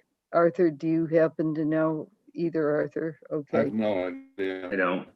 Okay, I don't know if Campbell, Art does. next. So then the next, I noticed that there's a change in the layout of the buildings, and as well as minor modifications to the lot lines, where the lot lines are no longer traveling through buildings as we had originally looked at.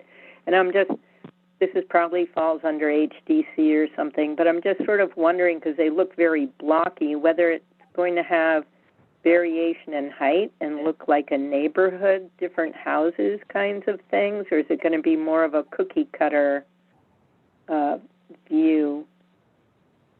My hunch 'Cause I is know- that's HDC, not us, but Leslie, you're nodding, is that right? Yes. Art, do you have anything you want to tell us on that? I believe that Matt McEachran, the project architect, is also. Oh, hi, Matt. I missed you. Welcome. How are you? Yep. So as far as the massing of the buildings is concerned, so there is definitely a concerted effort to have a variation in terms of height. We also basically tried to set up a hierarchy to what extent we could between all of the buildings. And so there, to answer the question, yes, there's definitely a variation in height and massing schematics. So I think in footprint, the buildings might look blocky, but I went, spent a good amount of time developing the schematic so that these don't look like cookie cutters, that they don't have a monolithic appearance. It can be a challenge in terms of like the amount of density, but I think we've got a pretty solid approach. And so to answer your question, there is a variation and there's definitely a hierarchy, and they are not intended to be, blocky or massive in terms of their scale. Thank you. Okay, great. Thank you. I was hoping they would look more like maybe large houses than apartment buildings, was sort of my hope with the new layout that you had. And what my comment on the sewer was really about trying to see whether perhaps by the time this was installed and up and running, maybe by then the sewer system for Fairgrounds would have been updated, that kind of thing, just timing-wise. So thank you very much. Thank you, Campbell. And I just want you to know Campbell's on the phone. She can't see us, Mr. Matt. So yep. He was nodding affirmatively, positively, strongly to the point about design. Yes. Okay, I'm going to go back and call for further public comment. Let's see, are you still there, Mr. Vigil? We tried valiantly to connect you before, but I don't see you now. Are you still there somewhere? I'm not seeing him on the attendee list. I'm sorry if he's had difficulty connecting. Is there anybody else who'd like to speak to this matter who hasn't yet spoken?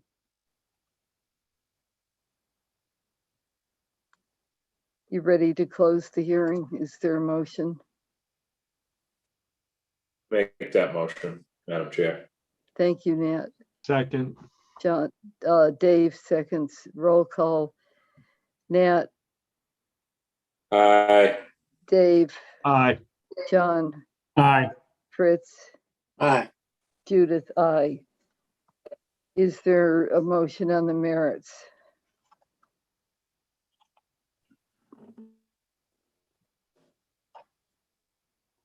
John, that's your job. Make a with motion. How many ones? Yeah, I'll make a motion to approve with the first finding that it's in harmony with the general purpose and intent of the Nantucket zoning bylaw, and also with the two conditions as stated by the staff. Yeah. Great.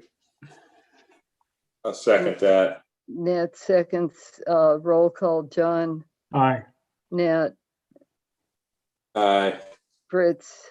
Aye. Dave. Aye. Judith, aye. Thank you, gentlemen. Thank you. And I see others. Thank you very much. Here, Thank you. And Kuspa and Billy Cassidy, we know you were eager to see this move ahead, and we thank you for being with us too. And Mr. Vigil, we're sorry we tried to connect you. I don't know what went wrong. Okay, next one up is PLP 2021-04-129, Shaver Nantucket Home LLC, Charles Wilson, 75 Cliff Road, Don Bracken. Give me just a moment to pull Dawn over and Joe Paul over. Okay, hold on just a sec.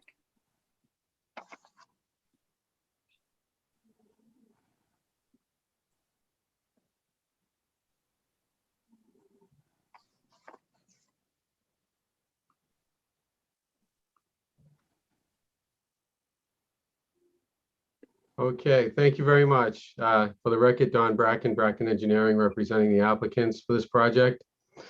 This property actually already has 2 existing curb cuts, which were approved by special permit back in 2012. The original curb cut on Cliff Road is very close to Hamlin Road and doesn't comply with current zoning requirements for a 25-foot separation. That existing curb cut, it's very difficult in some cases. If there are a few vehicles parked there, the owners have to back out onto Cliff Road, which is not an ideal situation. So this new proposal is to reconfigure the 2 existing curb cut locations by removing the existing curb cut to the north and sliding it down toward Cliff Road so that it's at least 25 feet to the intersection of Cliff Road. And then removing the existing curb cut location next to Hamlin Road to the west and creating a sort of drive-through type of driveway, which will be much safer than what's there. I believe you have some correspondence from neighbors in favor of the changes. Staff recommends approval, and we have no issues with the 3 proposed conditions recommended by staff. And with that, I'd be happy to answer any questions. Thank you, Mr. Bracken. Mr. Paul, did you want to say anything? Sure. Good evening, everybody. I think the one thing I would just add is that we do have HDC approval on this, which we obtained a number of months ago, and it was a non-issue. That's it. Thank you. Members of the board, do you have questions or comments? Seeing none, let me open the public hearing. Ladies and gentlemen, this is your opportunity to comment on driveway accesses affecting 75 Cliff Road. If you'd like to speak, now's the time. I see Merrill Bladelauer. This is Michael Bladelauer, Merrill's husband. I'm an abutter. Hello, welcome. Well, thank you. I live on 1 Hamlin Road right across the street from the Shavers, and we are strongly in favor of the application as well as all the other neighbors. The existing access to Hamlin Road that's across the street from us, if they want to close off, presents lots of problems, and it's very difficult to back out of without cutting across our lawn. Number 2, the proposal will cut down the traffic on Hamlin Road, and I think aesthetically, by closing off the existing driveway onto Hamlin Road that they want to close with privet or some other type of shrubbery, it'll be much more aesthetically beautiful for the road itself. We've discussed this with all the neighbors, and all the neighbors are strongly in favor of the application. Thank you very much. Board members, questions? Yes, Madam Chair, just a quick comment to Dawn and that gentleman that just spoke. I think you probably agree. This area, and I'm going to throw my right-of-way committee hat on for a second. This spot of Cliff Road from Highland Ave to Sherburne Turnpike is probably the most dangerous place to walk a baby carriage on Nantucket. It's pretty bad there. And we've talked to some people in the area and discussed some type of improvement. There'll never be a bike path, but there'll be something someday, whether it be like a little shoulder of sidewalk on each side, something like that. And I'm just curious if this plan, it's hard to tell by looking at it, Don.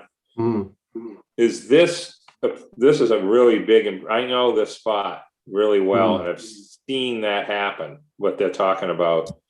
So any improvement is good. I'm just curious of how the layout is and how much space is going to be left at the edge of pavement from the interior driveway that's going along the front of the property and where it comes out. Yeah, that's it. It's a pretty wide layout there. It's actually 25 feet between the layout line and where the edge of the existing pavement is. And so our driveway will be about a foot inside that layout line. So we're still in the range of 25, 26 feet. As far as, breaks, it's probably going to work out better because the existing driveway, the total length along the road is about 21 feet. This will be narrowed down to 16 feet. Yeah. So slight No, improvement. I can see it now. I see what you're saying now. That picture is better than on my iPhone looking at it. I see. Okay. So there's plenty of room there if the town wanted to add a sidewalk or bike path in that area. It's tough. We've been looking at it, and it's a spot that is just doesn't have a perfect answer, and it's going to definitely have a lot of abutters input onto how they want this to look. Something's going to end up happening there at some point in time. So this is good. Thank you very much. Thank you. Thank you. Other members of the public wanting to speak on 75 Cliff Road, the Shaver application. Mr. Vigil, I'll get back to you in a second. Megan? Oh, no, I was just going to say Mr. Vigil had his hand raised, but it's down. Okay.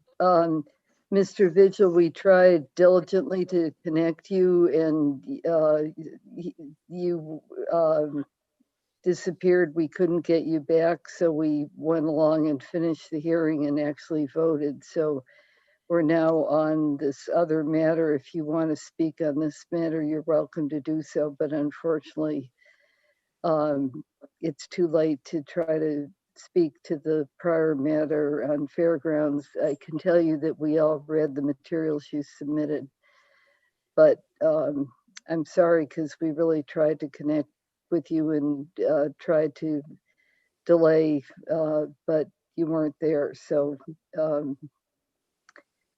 if you want to speak on this matter, put your hands up again. Otherwise, I think it's time for a motion to close the public hearing. Mr. Vigil.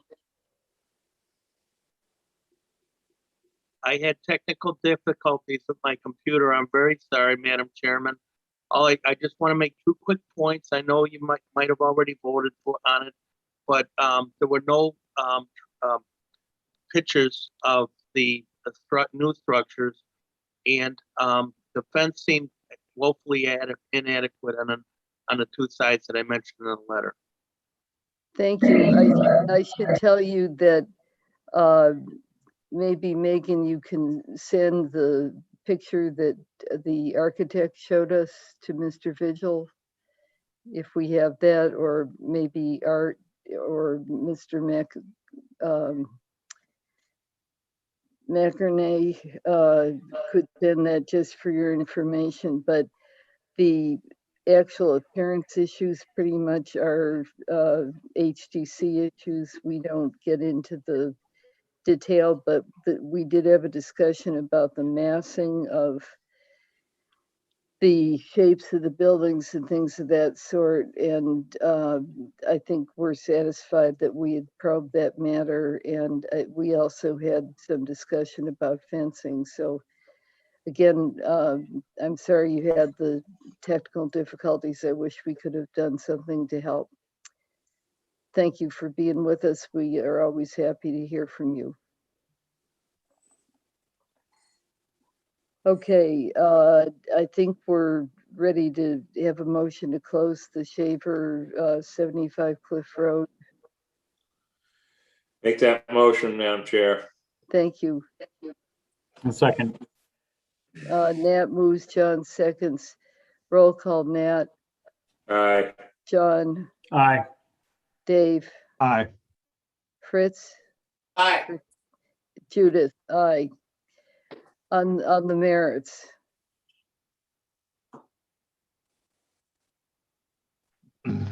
I'll take a stab. I'll make a motion to approve with the, in that the special permit relief for second driveway access is within the general purpose intent of the zoning bylaw, and that the second driveway is not contrary to sound traffic and safety considerations and would not have adverse effect on the scenic and historic integrity of the neighborhood, and also the 3 staff recommendations.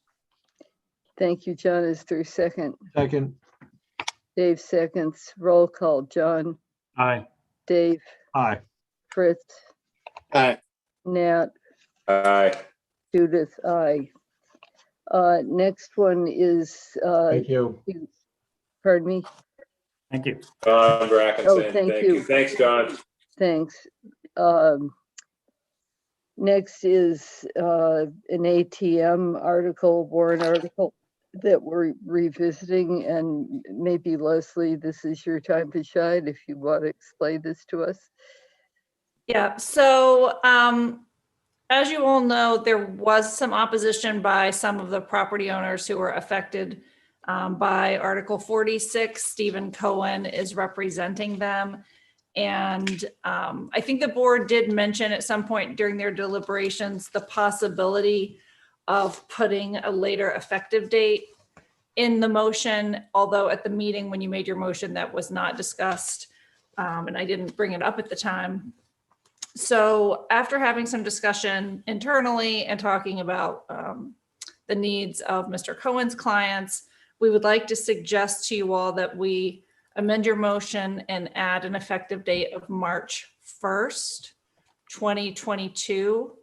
This would allow people that, may already have something in the pipeline or who may have, been thinking about doing something to implement plans. We think that's a better solution. So at least, the article may not get called and pass and then would become effective later. Because if the article's called and doesn't pass, then we won't be able to bring it back for 2 years. So Andrew and I think this is a good compromise for you all to consider. Thank you. And Leslie, this one has a public hearing to go with it, right? Yes. Okay. Yes. This is the warrant article, yes. So board members, would you like to speak to this? You're all dumbfounded. It makes sense. Makes sense. Okay, let me open the public hearing. Ladies and gentlemen, we're considering the matter of further revising a warrant article having to do with map change. This is Article 46 on the 2021 town meeting warrant, having to do with the zoning map change in the Hummock Pond Road area involving R20, Bug 2, VR, and VR involving Osprey, Tautimo Way, and Hummock Pond Road. If there's anybody who'd like to speak to this, feel free. Mr. Cohen, I see you're there. I don't know if you want to speak or not. I have a question, Judith. Okay, I've called on Mr. Cohen. Can I do this first? And then I'll come back to you, Campbell. Mr. Cohen. Sure, Madam Chair, I really just want to thank the staff for helping work on this compromise. I think it's good for the neighborhood and is a good solution to allow people to, continue with plans that were in the works or to do things that they had been holding off on. And then ultimately have the zoning change in place that had been contemplated back in the master plan, I think 10 or 11 years ago at this point. So I think Leslie said it best, and I'll just concur with what she said. Thank you. Thank you. Campbell. So I just had a question. Did we see 2 properties, I believe 251 Hummock and 201 Hummock, that are involved in this? Did we see them earlier? I believe we did, and they were for, to impose a freeze. Yeah. Right, for 2 years or something like that. So I guess my question. 3 years. Megan, do you want to explain that? So by submitting well, two things were going on. I believe it was 251 actually created an additional lot. They had area and frontage to do so, both under current zoning as well as under the proposed change zoning. So they'd be conforming in the future. In doing so, the filing of that plan, as well as 201 Hummock Pond, which was a perimeter plan, it freezes the use of allowing, I would think in this instant, a pool is one that would be prohibited or required by special permit rather in VR. So it allows the use to continue for a period of 3 years. Okay, because that was sort of my question. I was sort of wondering how many potentially non-conforming lots or situations would be created through this date change, if you know what I mean. Like, are the people thinking about making changes to their lots that would create inconsistencies for the future VR? No. So all the changes would still be appropriate regardless of the zoning they're in? I mean, VR or... Leslie. You know, I mean, we can't really speculate about like what people may or may not have in the pipeline or what they may or may not want to do with, you know, their land once they file an A&R plan. But the two districts are fairly comparable. The main difference is that a special permit is required for a swimming pool in VR, and it's allowed by right in R20. Thank you for that. I had thought that had been discussed when we were originally talking about these changes. So I appreciate your confirmation of that. And that's it. Thank you. I think I called for public comment. We had Mr. Cohen and Ms.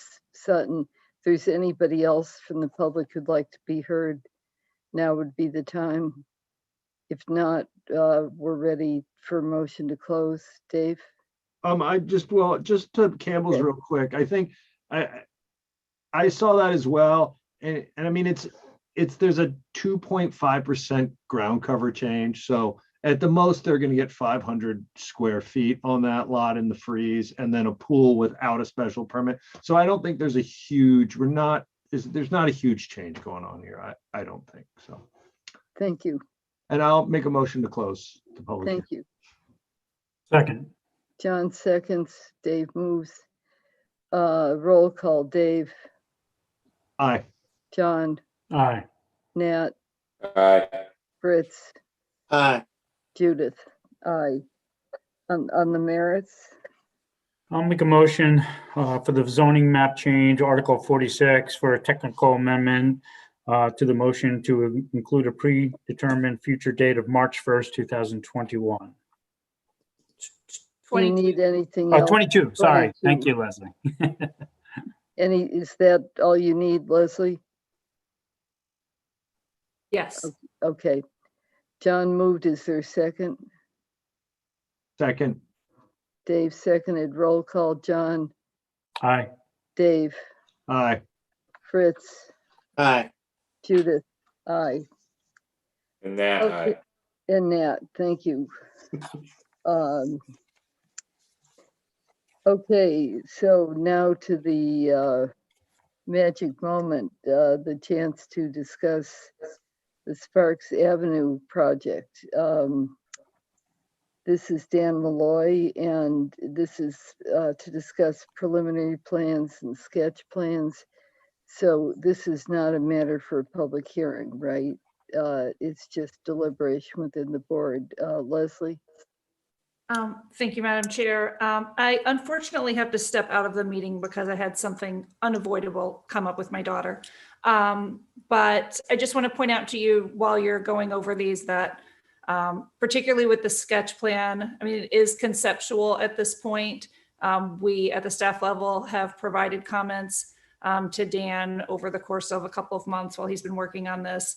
And this is really your time to provide, whatever input it is that you want them to know, to consider while they move forward with final plans.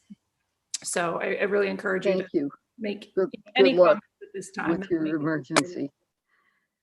Okay, and Leslie, one thing before you go, I just want to be sure I get this straight. We typically have about a 30-minute hold for a potential meeting just prior to the commencement of the annual town meeting in case there's anything we need to do. So that'll be noticed, and the date for that is what, the 5th? It's Saturday the 5th. Yep. So just everybody be sure that's on your calendar, okay? And we know Leslie will be there. And I'm going to try to come back in about 10 minutes. So if you're still Okay, going, you'll see me again. Okay, so Megan, would you like to comment for us? We've got preliminary plans and sketch plans. Preliminary plan is, we have a limited amount of information in our packet. I'm sure nowhere near the detail of what you all have looked at so far, but you've given us some comments. Do you want to help us understand what we should focus on when we're talking about preliminary plans and then sketch plans? Yeah, so I think let's take the preliminary plan first. It's something entirely different than the concept of the sketch plan that's being presented to you. The purpose of the preliminary plan is to protect from a possible zoning change involving a height limitation in the CMI zoning district.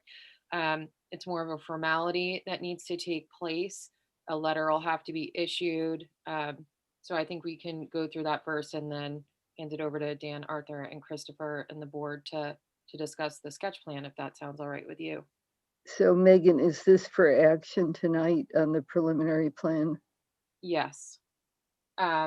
So the recommendation would be to just approve the preliminary plan as proposed to you. I'll draft up a simple letter as I've done with other proposals in the past, and that will be provided to the applicant.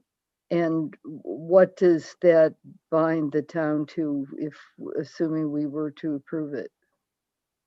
Or do we have any discretion in terms of approving it or not approving it? So in effect, by filing it, it protects the applicant. You can include recommendations, but I think, I mean, correct me if I'm wrong, Arthur and Dan, the intent is not to move forward with a 11-lot residential subdivision here.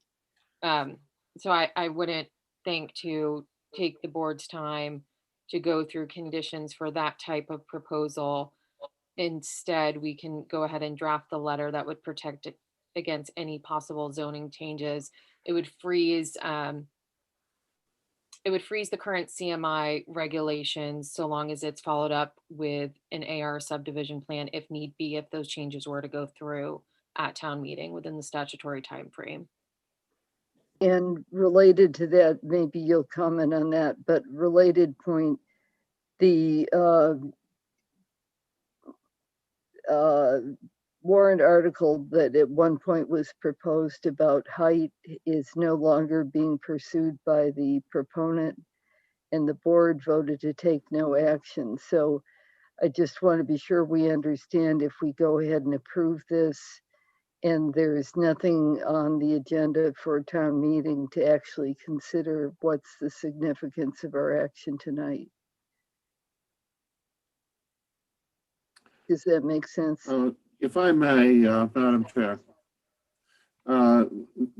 Once again, this is a preliminary plan. The lots shown on the plan would comply with zoning requirements, and the layout of the plan would comply with the subdivision control rules and regulations.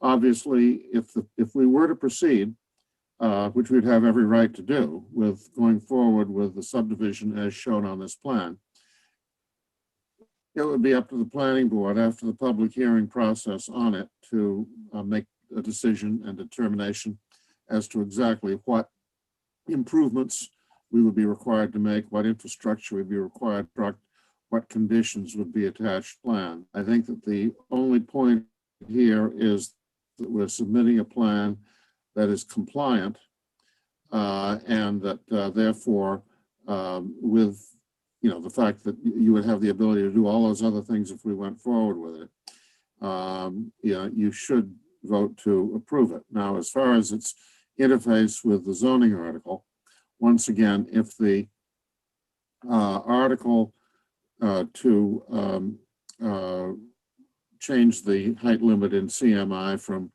40 to 30 feet were to be brought forward, which, as you know, anyone present at town meeting, notwithstanding the fact that the proponents have indicated that they don't intend to pursue it, anyone present can call the article and can make a motion in accordance with the original article, contrary to the planning board's recommendation of taking no action. So this is simply a matter, frankly, the reason we're doing it is to protect us against any such action, as remote as that may be. But once again, the plan as drawn would be compliant, and therefore the conditions that you would apply at the time that we would come forward would protect your interests and the public interests with regard to the project. Thank you, Mr. Reed. This is sufficiently complicated that you're educating not only us, but members of the public, readers of the Inky Mirror, who knows who else. So that's very helpful to have that clear framing. Anybody on the board want to ask anything else about what we're endeavoring to do? Leslie, you had your hand up. I think you were back. And then Campbell, if that's you, I'll call on you next. Okay, I saw Leslie and then she went away again. Campbell?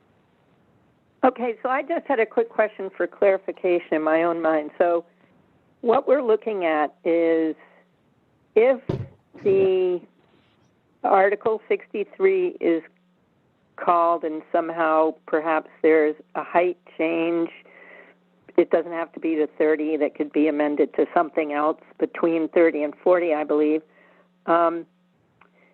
Then they would go forward with this residential development versus the sketch plan. Is that would be the effect of that change? No. Megan's shaking her head no. Arthur, would you like to answer that? Yeah, that would not be our intention. Okay, I just but the point is that as a result of the approval of the preliminary plan, the 40-foot limit would remain in effect, and we would plan to go forward. It would be our expectation that we would go forward with the plan for development, as you'll see in a few minutes in the sketch plan or something along that line. We're just using we can always fall back to doing the subdivision. Under any circumstances, we could fall back to doing the subdivision. Right, but the subdivision is just to freeze the height. Right. Right. And is that the idea? We freeze the zoning. Yes. We freeze the zoning, and the height is the issue that we're concerned with. Okay, I see. Thank you for clearing that up. Everybody oriented? Okay, Megan, so the first thing for us is to discuss approving the preliminary plan, right? You want to tell us anything else about that? No, just that the recommended motion is to go ahead and approve the preliminary plan. Everything else is handled as on an administrative level. Fritz. Question for Arthur through you, Madam Chair. I understand you're doing this out of an abundance of caution, cautious lawyer, wanting to make sure that you don't assume something's going to happen and then what you assume is going to happen doesn't happen or happens in a different way.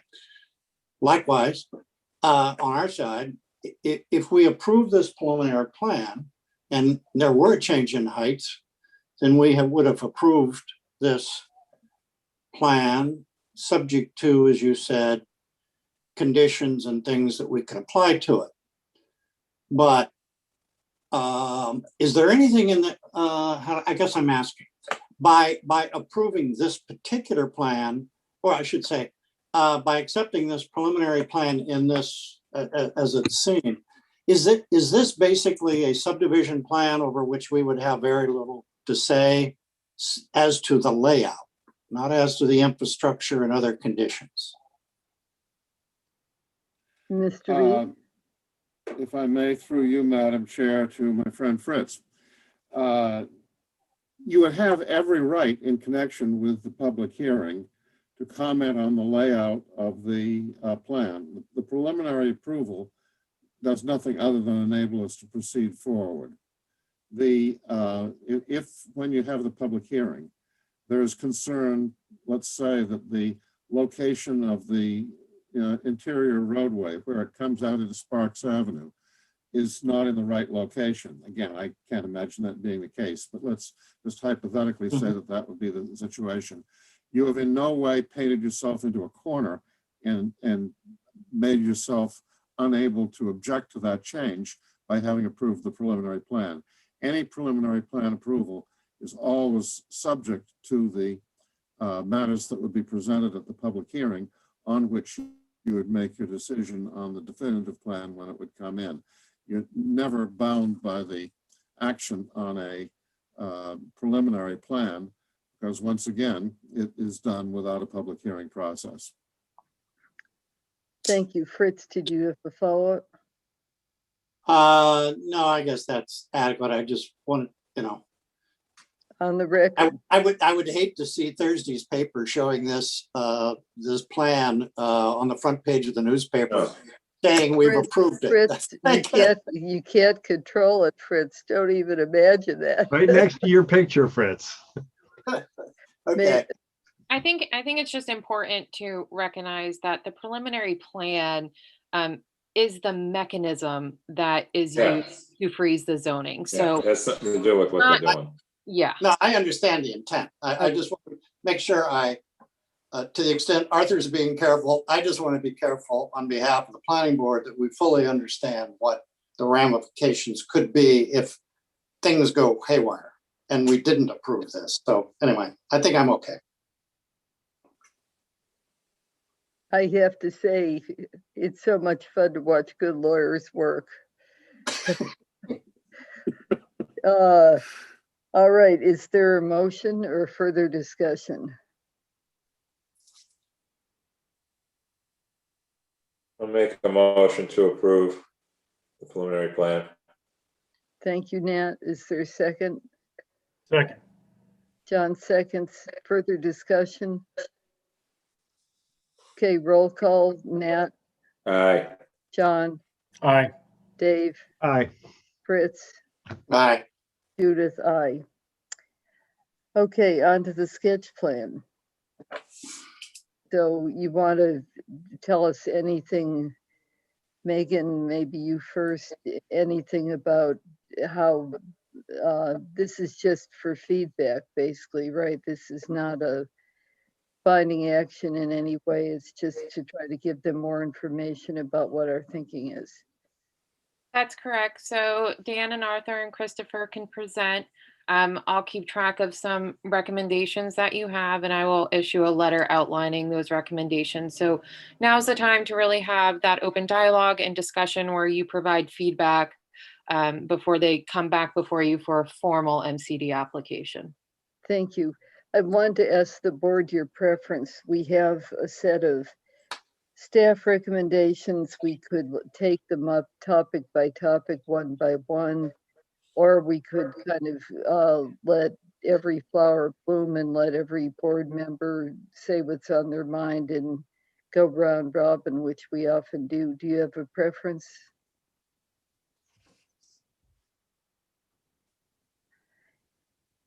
Megan, I would think it'd be easier for taking notes if we did it by topic. Yeah, I think first it might be most beneficial to have the applicant present what it is that they're going to be proposing. But after that, then I suggest that the order you have them in relate to wetlands and water table, shared driveway, affordable housing in the shy list, crosswalks, pedestrian access, and massing and other design elements. So we can add more. We've got plenty of time. We're early here. Our pizza will wait for a little longer. So who would like to begin among your team there? Dan? Yeah, I guess I'll kick it off. So I won't spend a lot of time with the property existing site. I think everybody on the board is obviously very familiar with the property. Being essentially the Downy Flake site and going west towards Cumberland's. Essentially what we're looking at here is we're trying to do is come before the board with the sketch plan to throw this out here. This is the direction we're going.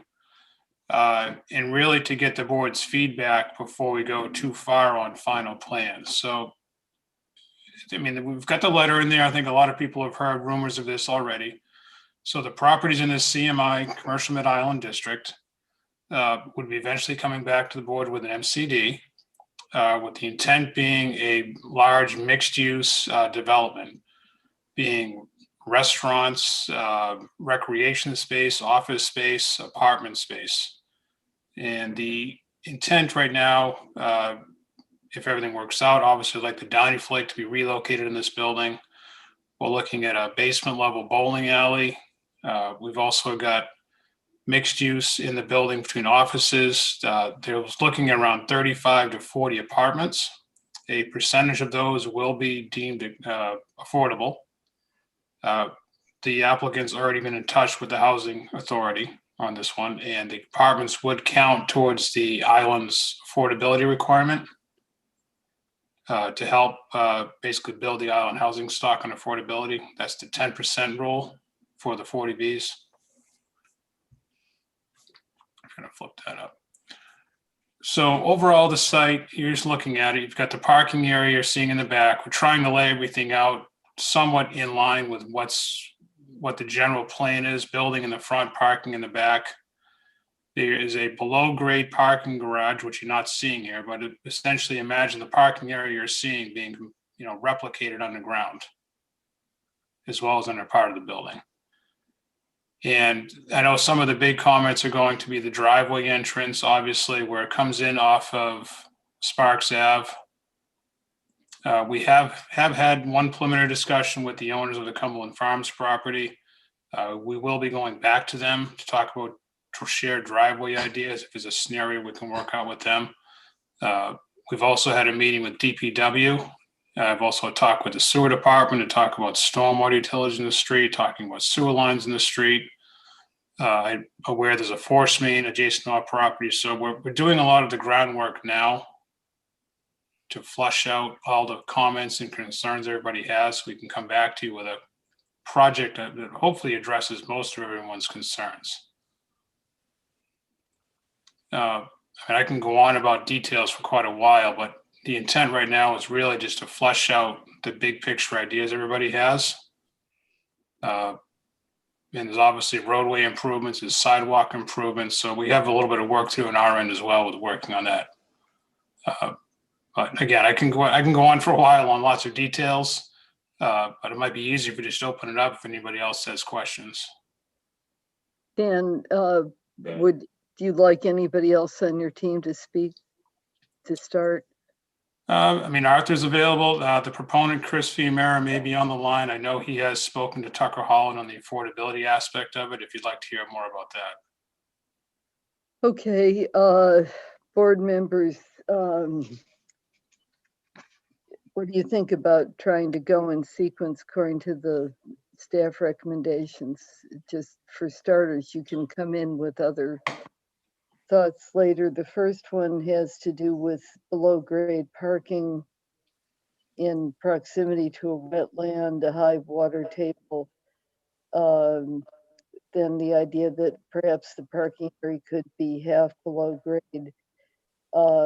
I want to talk about traffic on that road at some point, but this seems to be specific to water-related issues. So would anybody like to raise questions or comment about that?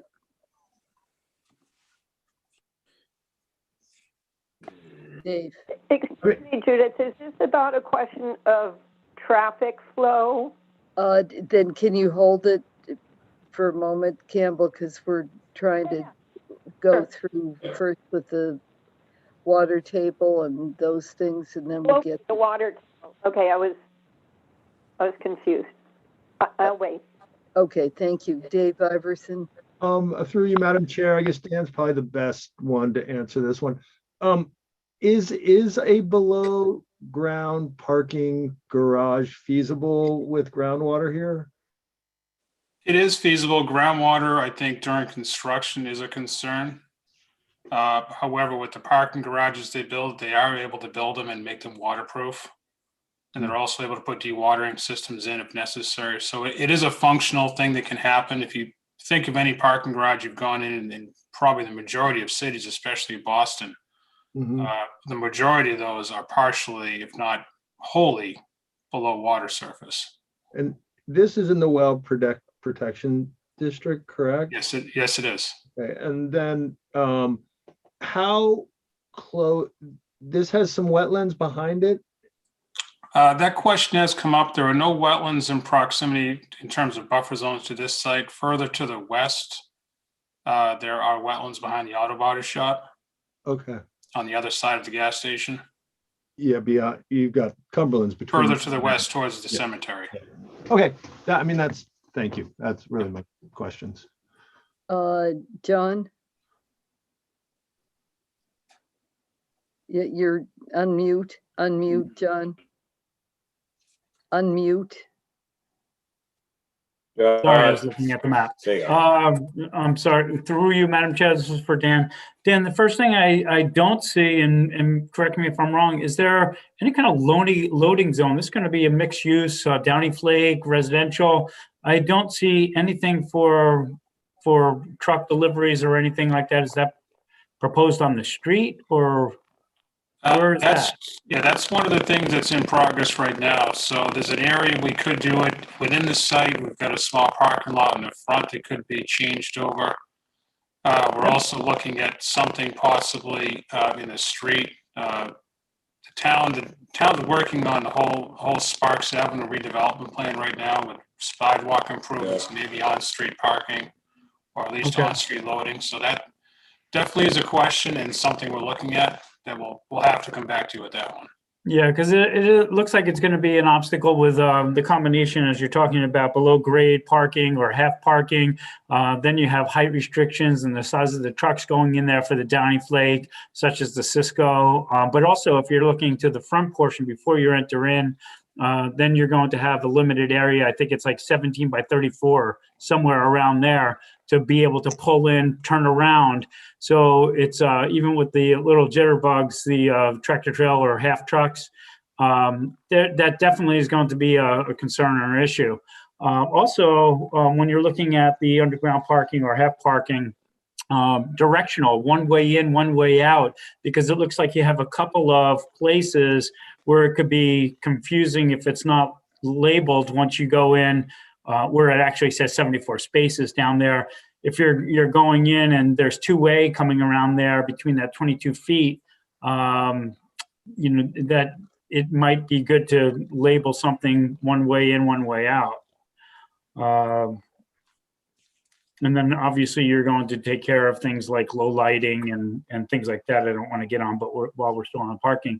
And when you were speaking about the on-street parking or delivery area, I know in another subcommittee with Nat, we've brought up many times, and I've been bringing this up often, was the potential for the future for Sparks Ave being one way and maybe Pleasant Street being a one way going the other way when we're considering all the parallel parking and the angle parking.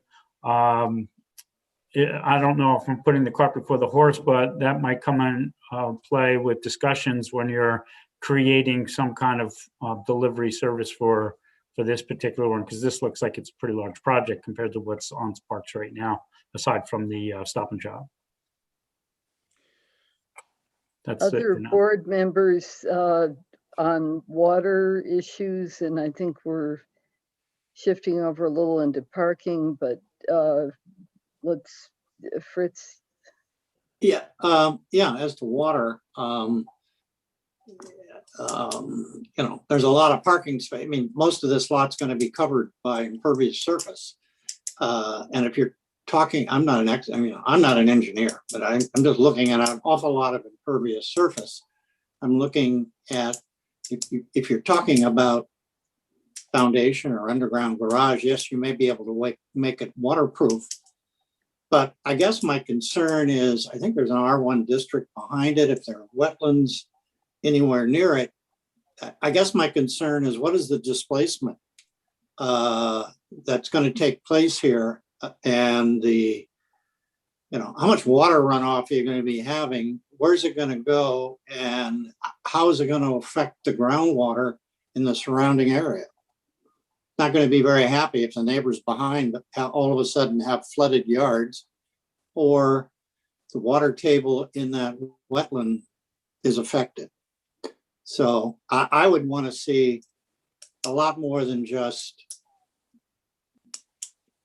a plan of this particular site. I'd want to see how it's reflected in terms, of a greater area around it, and what are we looking at? Thank you. I just want to say I agree with Fritz and was about to add those two concerns as well. Others on parking or water related issues?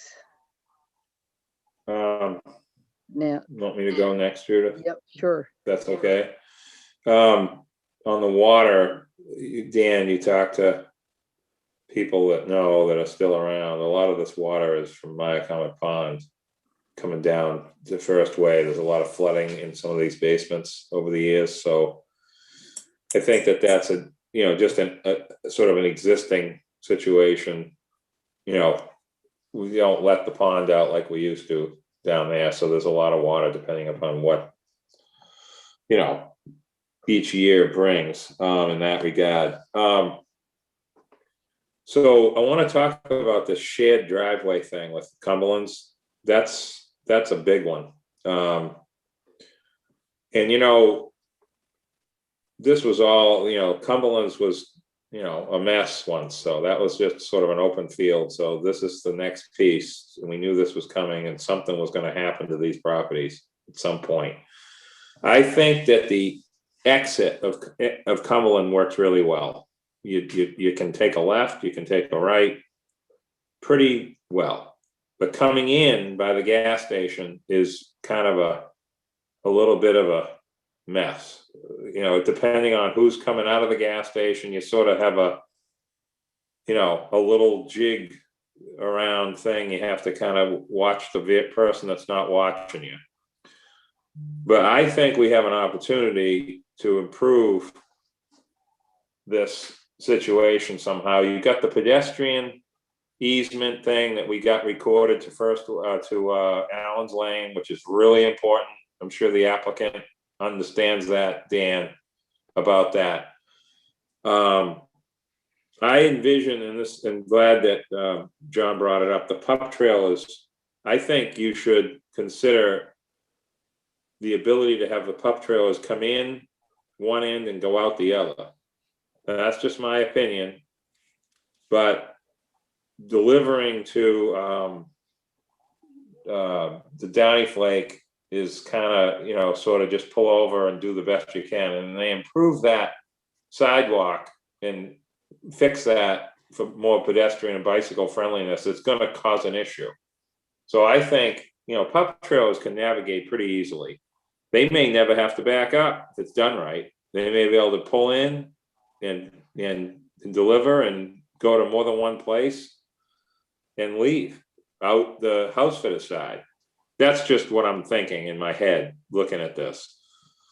I'm sure that the applicant has thought about turnover, parking, timing, use, different aspects of each business is gonna have different timing issues like they do on West Creek and other places that we've learned over the years in this area. As far as the Cumberland thing though, I want to get back on that for a second. I don't know how you can do it, Dan, but maybe it could be moved over a little bit. Maybe the easement for walking could be relocated, not the part where it goes into Allen's. I'm talking about on paper, on the plans, how that's set up, where you could have an in and an out. I'm not saying that that's a perfect idea, but I think there's a possibility that that could work, or at least coming up with a way to share, but yet have some kind of separation. What was the other thing I had? Something else I had written down here. Now I can't find it. But anyway, what is the plan for Downy Flake? I mean, is that going to stay the way it is? Or is it going to be another restaurant that's going to move into, sort of a switch? Because that's going to affect everything. Because the way that property line is at Housefitters is kind of weird. How that kind of everybody sort of shares that little area. I'm sure there's going to be some kind of plan to make that all sort of refunction itself. You know, how you would, that parking on one side, you see the line that goes through there like that? Yeah, the house fitters, there's an easement across the property for the house fitters property and parking and access on that side. Yep. So that has to be maintained. We can't change that.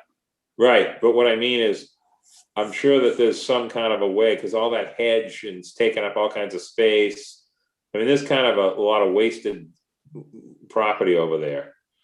I'm sure that, you know, there could be an arrangement worked out where that all kind of meshes, you know, on that end of the property. So in other words, both ends, the Cumberland end and the Housefitters end, could function as a way to eliminate traffic sort of confusion on Sparks. It would flow in and out, you know, without it being too close to each other. You know what I'm saying? Where people are hesitating on where they're going and stopping and, you know, all that stuff. Because I just don't think we should have a loading zone on the street on that side of the road. That's my personal opinion of what the town's going to be doing. It just doesn't make sense to me anymore. Not with this much work being done. I think something should be done where it can drive in and drive out. Campbell, we're kind of wandering on various topics here a bit, so I don't want to hold you back if you want to speak now.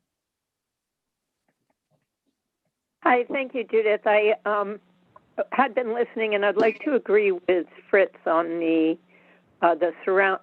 effect of displaced water on the surrounding area, and that would include the water runoff. Though I suppose they'll do water capture like they have on other buildings. It looks like a very large project with a very large parking lot, a lot of cars. And I've been listening to Nat talk about how that traffic would move. And I guess I have some real concerns on that whole stretch, given the pedestrian improvements. I believe a multi-use path is going in through there, and it seems like an awful lot of curb cuts for a situation like that, safety-wise. And just like at the post office and the bank, would have been really nice if that neighborhood could have gotten together to create a better flow-through traffic pattern for all the commercial businesses there, versus sort of creating individual lots. And I guess I'm not quite sure how it could happen, but it would be nice if there were more of maybe a road concept running through from the auto body through house fitters that would, you know, really make it so that you had two areas where your traffic was coming in and going out, like Nat was saying, sort of a one-way flow, versus creating 4 or 5 curb cuts, if you see what I'm saying there. And maybe the, different property owners can't, agree on how that would happen, but it would be nice to sort of create a very safe traffic pattern there. And I guess my other comments would have more to do with sort of the blocking of the building. I didn't quite understand what was going on there, but I think that's at a later time, correct? We're on sort of parking. We'll come back to that, yes. Okay. And I did appreciate the handicap parking spaces, and again, I would like to encourage the use of very accessible bike racks or moped parking. I think those are a lot of what we want to try and encourage in the Mid-Island as far as people's mobility and reducing large car traffic. So thank you for your time. Okay, anybody who's not spoken, David Callahan, Stephen Welch, let's see, Dave Iverson, have you spoken? Okay. Madam Chair? Yes. Thank you. So I guess my takeaway from this is with respect to the, yeah, I totally agree, wetlands, water reclamation, stormwater management, important concerns. But my takeaway is more on the proximity of the structure. I understand this is not showing any of the different levels that might be involved, for instance, like porches or covered porches or whatnot. But a couple quick things. One, very simple, is I think there is an opportunity, much as within traffic quieting mechanisms, which is to add street trees, to try and incorporate some of those into this plan. I think that we have an opportunity. I don't see this being a quick darting application with approval with respect to not just the planning board, but because it is such a large project and there are other regulatory authorities involved, that perhaps simultaneous to working through a design, looking to the town, not necessarily plus, but to the town fathers to see and mothers to see if there is some type of a plan for shared parking, so that we might, this is just such a large project that if the onus was on the developer to try and come up with some solutions, that the town might, we've talked about here at the planning board and have been talked about otherwise. This project will be here if, once built, for probably the next 100 years. If not at least 50. So if there's some way to be working on longer term solutions simultaneous to moving the ball forward, I think it would be an opportunity lost if the developer didn't do that. I'm not suggesting it's our role to pressure that, but I did want to mention it. And then I did want to just, through you, Madam Chair, Dan, that area of the wetlands, that's over behind the auto body shop and more past Allen's Lane and over towards Cow Pond Lane. Is that correct? Yes, that's right. It's Cow Pond you're talking about. Yeah, it's not right up close, but it is obviously a concern. Okay, thank you. I appreciate the opportunity to comment.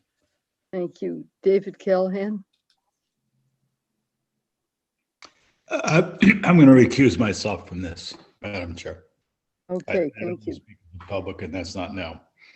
Okay, want to invite people to go back for another round. We sort of started down one track and then we broadened the discussion. So there's probably other things people want to say. I want to add one thing in addition to the water issues that Fritz addressed, which is I really worry about the traffic circulation on Sparks with the number of cars, even if you're providing parking. I worry about the parking spilling over onto the Stop and Shop, which already is very, very congested, particularly in the summer. So to have, if I remember what was in the application, something like close to 150 parking spaces, to my mind, that's going to just totally overload the area that's a main corridor that, among other things, leads on up to the hospital. So it's not just through traffic or casual traffic. It's also already heavily trafficked, people working at the hospital or taking their kids to school or things of that sort. So I would just want to be sure that there's a really well done traffic study that takes into account the reality of the circulation patterns and the demands and the capacity of the road there, because I think it's already problematic. We've got 2 rotaries backed up already, and there's a lot of people walking, crossing the street on foot or in bikes to get groceries, and I think that's a safety hazard we're going to need to think about. So I just wanted to toss in one thought from me, and then we'll go back and do another round of comments from everybody. The other topics on the staff list were redesigned shared driveway. I think, Nat, you touched on that to begin with. The housing, Dan, you talked about being in touch with Tucker, so I guess you're working on that. Crosswalks, improving pedestrian access. If there's anything like that, and once we're done with that, let's move to the massing and other aspects about the design. Anybody want to take another bite here on anything other than the design? I will, Judith, if you don't mind. Nat, yes, please. So Leslie, this is more for your side of things and the applicant. Coordinated review process for this. I know we talk about that with these projects, but this one here really needs to be like formalized more. You know, now we have water and sewer.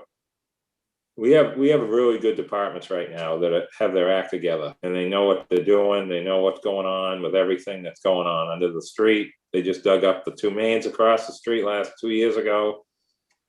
You know, you got the 2 sewer mains going through here, so they know what's going on. So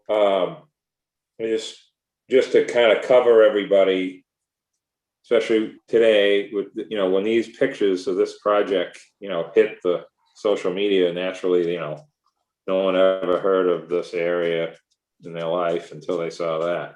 So, you know, that's just the way we are here. But it would be, I think it's very important that we get Rob and Mark and David and everyone else that needs to be involved in this, you know, fully engaged in this project, as far as, you know, what needs to be done, what's on the books, what are we doing in this area, that kind of thing.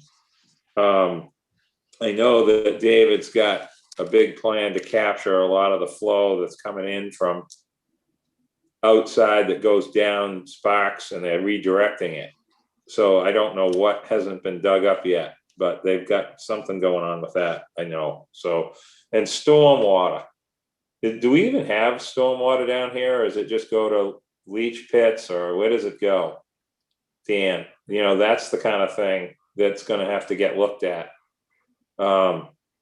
with something like this, even though that all the land is existing and the water's going somewhere right now. These questions are going to have to be answered. So I'm just trying to put them out there so that it's, you know, official, that we're going to, you know, I don't know where the stormwater goes from here. Does it go down to the creeks? Where does it go? So I don't know. So I'm sure somebody knows that.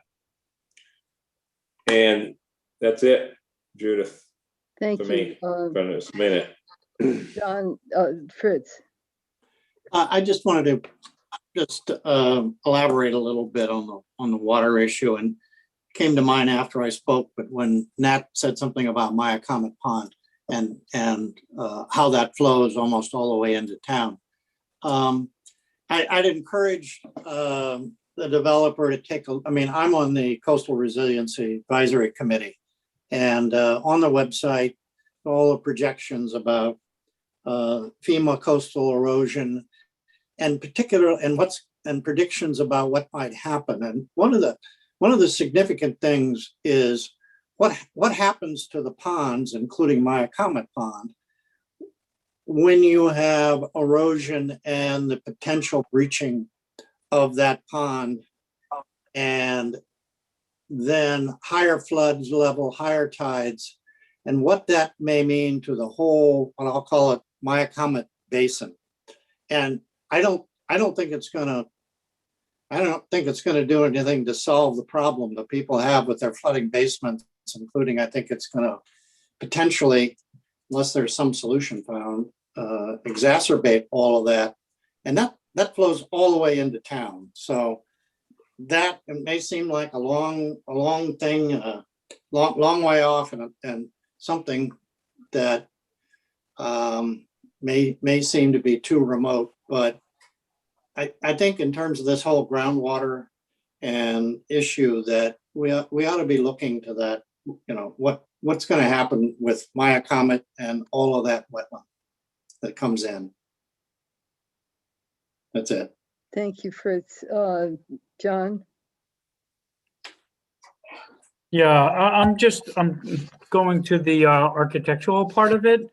We've discussed parking and loading and stormwater, but from the architectural standpoint, I'm not trying to be the HCC or design, but from the picture that we see, it's really one huge mass. And when I go to page 2, I see in the top left-hand corner something that kind of would break up the buildings. And when you look at where Glidden's is, Geronimo's is, and the spa, they have a breakup in those 3 buildings. So if you can imagine the mass of that building with maybe a breakup in the middle there, and that might also accommodate the parking and the loading. What we were discussing with Nat, when you come in one way and exit the other, if the building was broken up a little bit and still incorporate the lower level or half level parking, you might be able to come in one and leave through the other and not deal with the easement of house fitters. So just consideration with the heights, and I know Arthur was trying to protect the height, 40 feet and from 30 to 45 feet, but that might play out in the different levels to break up the facade that faces Sparks, but also maybe instead of one building for financial purposes, to add a couple of buildings in there to still accommodate the same amount of residences that are proposed. And it's just an opinion, not necessarily feasible, but it's just an opinion. Thank you, John. Dave Iverson. I mean, I wasn't getting there, but I 100% agree. I mean, I think that just the massing of that building is a lot, is overwhelming, and that I mean, we're not the HTC, but I'm sure they're gonna give you a little better perspective on it. But I think that breaking it up would definitely be helpful. Stephen Welch, did you want to comment further? And then back to Campbell. No, thank you, Madam Chair. Campbell? Yes, thank you, Judith. So we were just talking about the massing, which I only have one page of the sketch, and there's no lengths or anything, but that is looking like a very long frontage. And so I'm trying to figure out, is this supposed to look like some of the Marine Home Center buildings, which again are also broken up but are mixed use?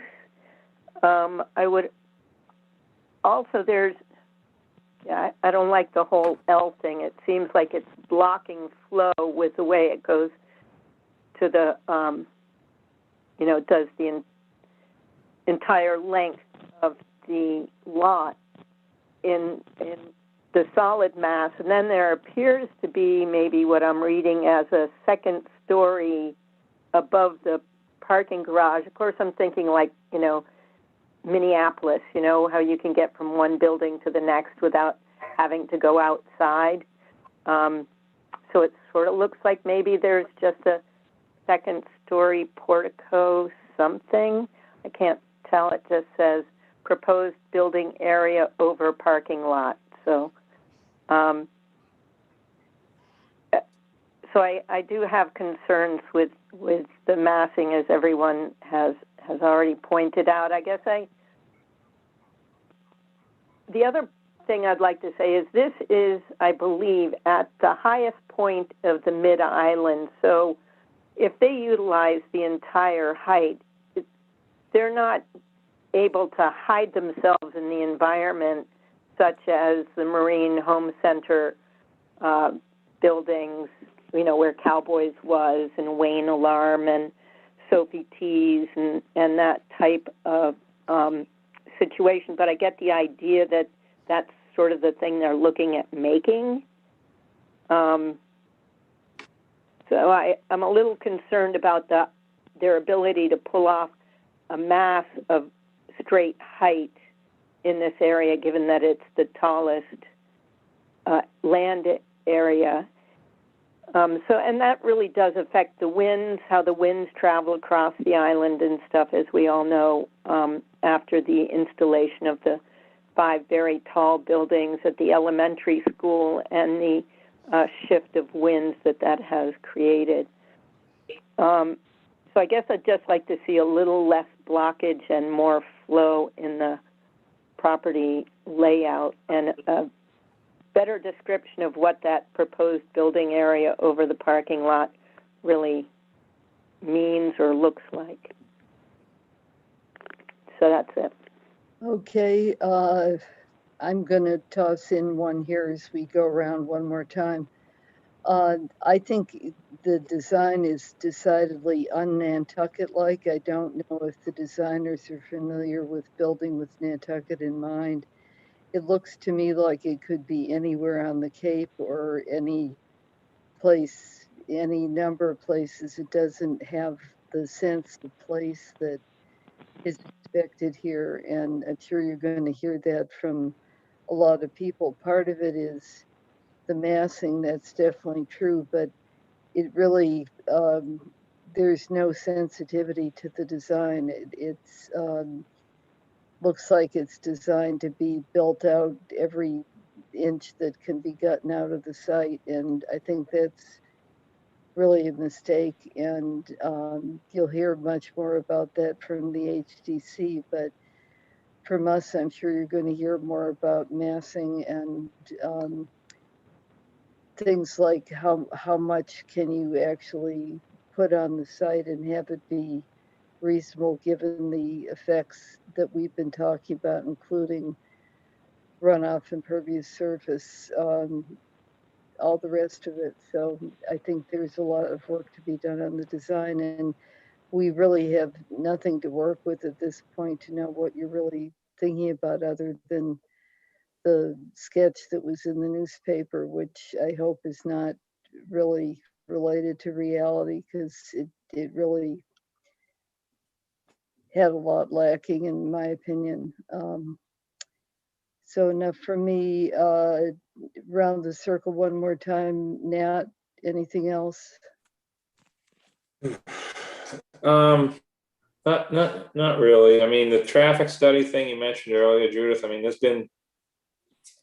every time I hear that, I kind of cringe, because it's not much of it's not really a study. It's a sort of an analysis of the imperfections in the area is really what it ends up being, because the cars are already here. There's not more cars coming to Nantucket because this project happens. If they're here, they're just gonna, go somewhere else, go here instead of there, they're going whatever to they're be doing. concentrated with another 150 Yeah. At this particular Well, intersection at this site. I'm sorry if I wasn't clear. yeah. No, I know what you meant. I was getting to that. It's Stop and Shop. See, this is the thing. If Stop and Shop didn't flip the building in 2014, we would have less understanding of the changes that happened since then. The inlets and outlets of Stop and Shop, because they have multiple ways to get in and out, keeps it moving.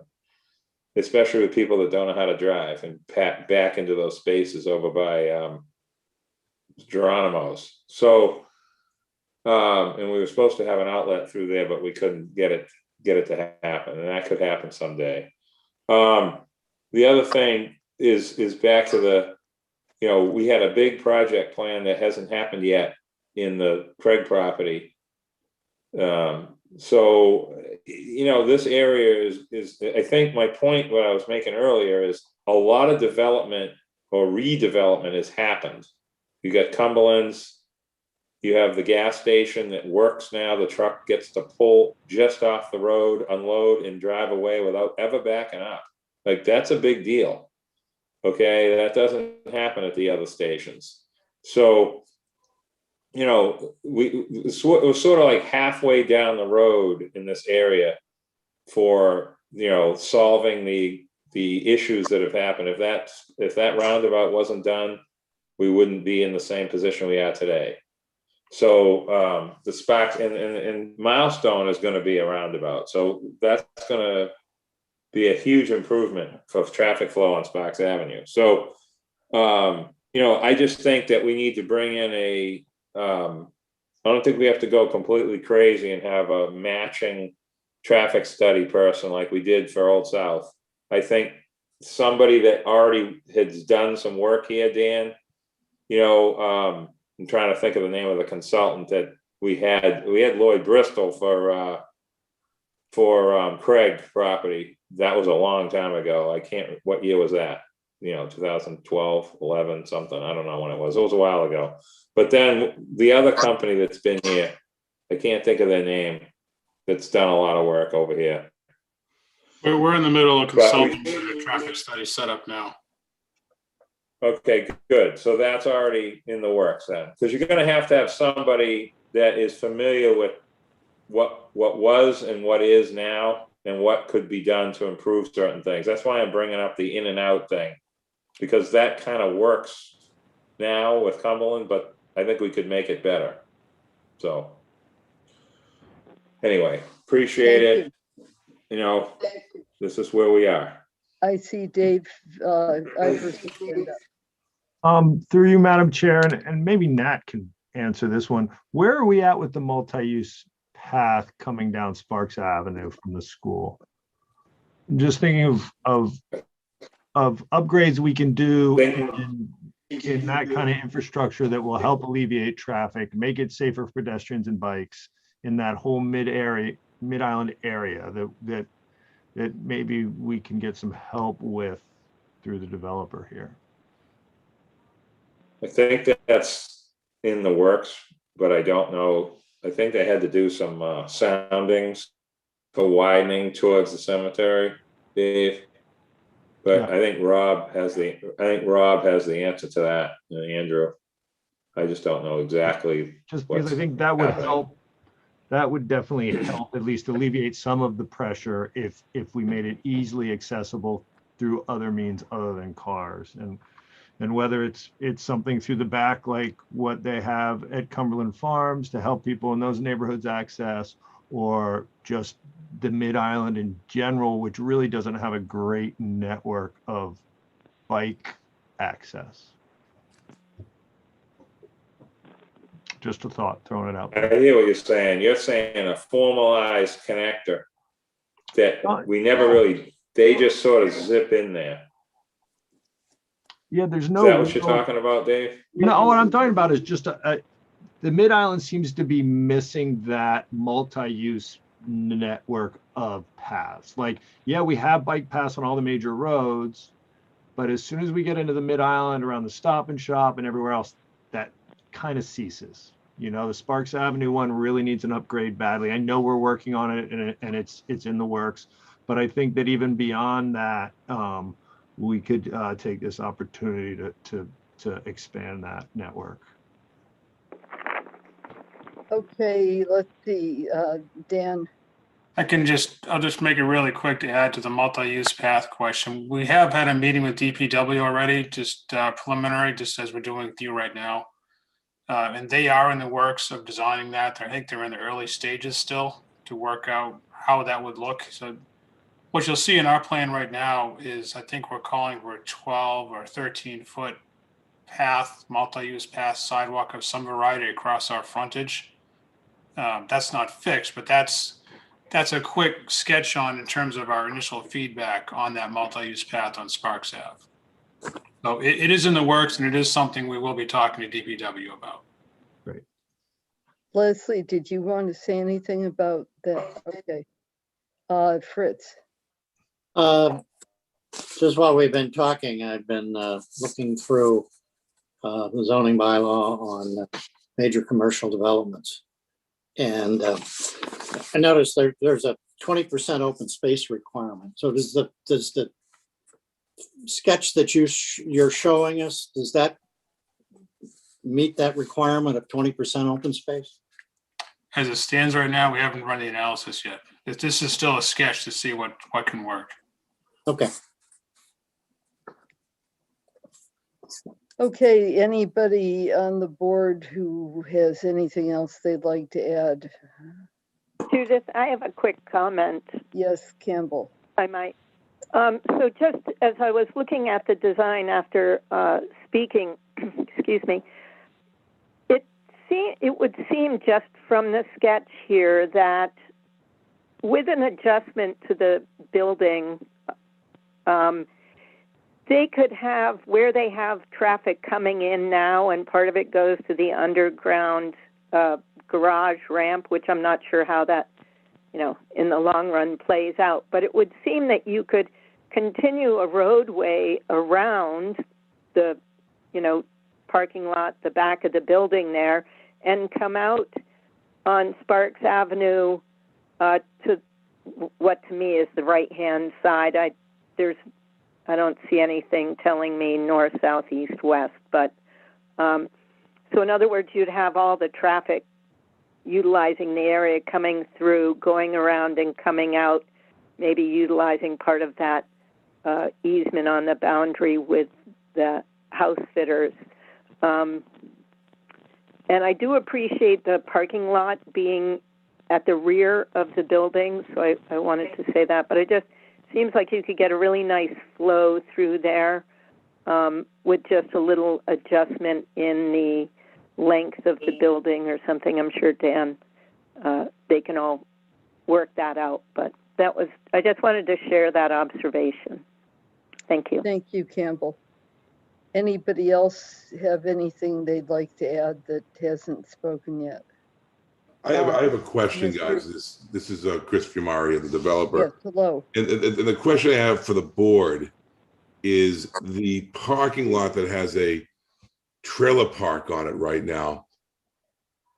I would strongly suggest that area would become a parking lot, okay, instead of a trailer park in the middle of the rotary when you get over there. What kind of how can we, is there any way with this board or we can lobby? Mr. Fiumari, the select board has indicated that's going to be used for town offices or possibly affordable housing. I know it looks great to take the little bit of public land and turn it into parking, and you're not the first to suggest that, I promise you, but I think it's such a valuable asset to the town. They're not, at least when they were talking about affordable housing, that was definitely still a topic that they were considering for that, as well as town offices. And then possibly if they had a temporary affordable housing solution, it might lead to some kind of more permanent mixed use. Leslie, do you have anything you want to update on that? No, okay. All right. Anybody have anything else they want to add? If not, I think we're winding down.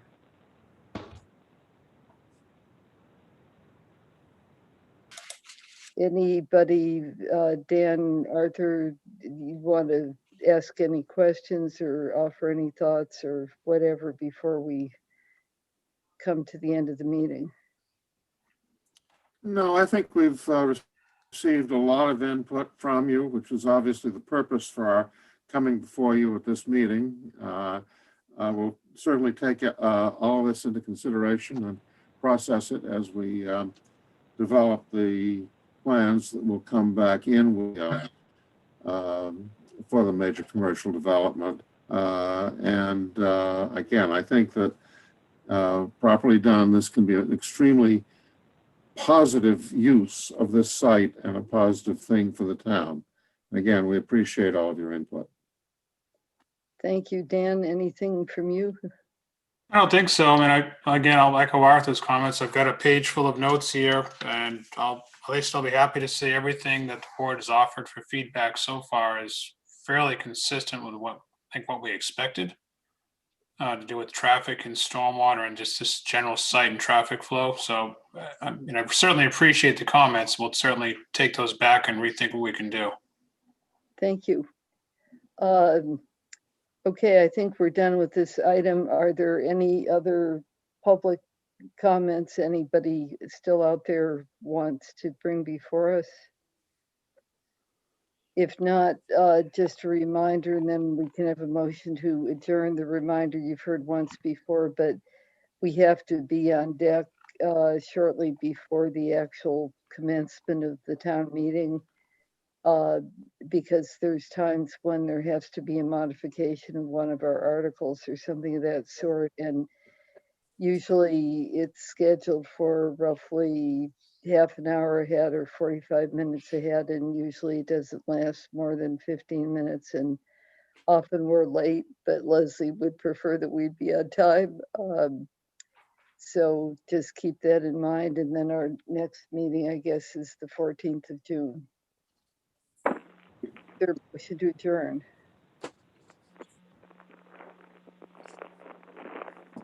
Motion to adjourn. Second. Thank you, John. And Nat, roll call. John. Aye. Nat. Aye. Dave. Aye. Fritz. Aye. Judith. Aye. Thank you, everybody. Thank you. Here. Thank you, guys. Thank you. Good night, everybody.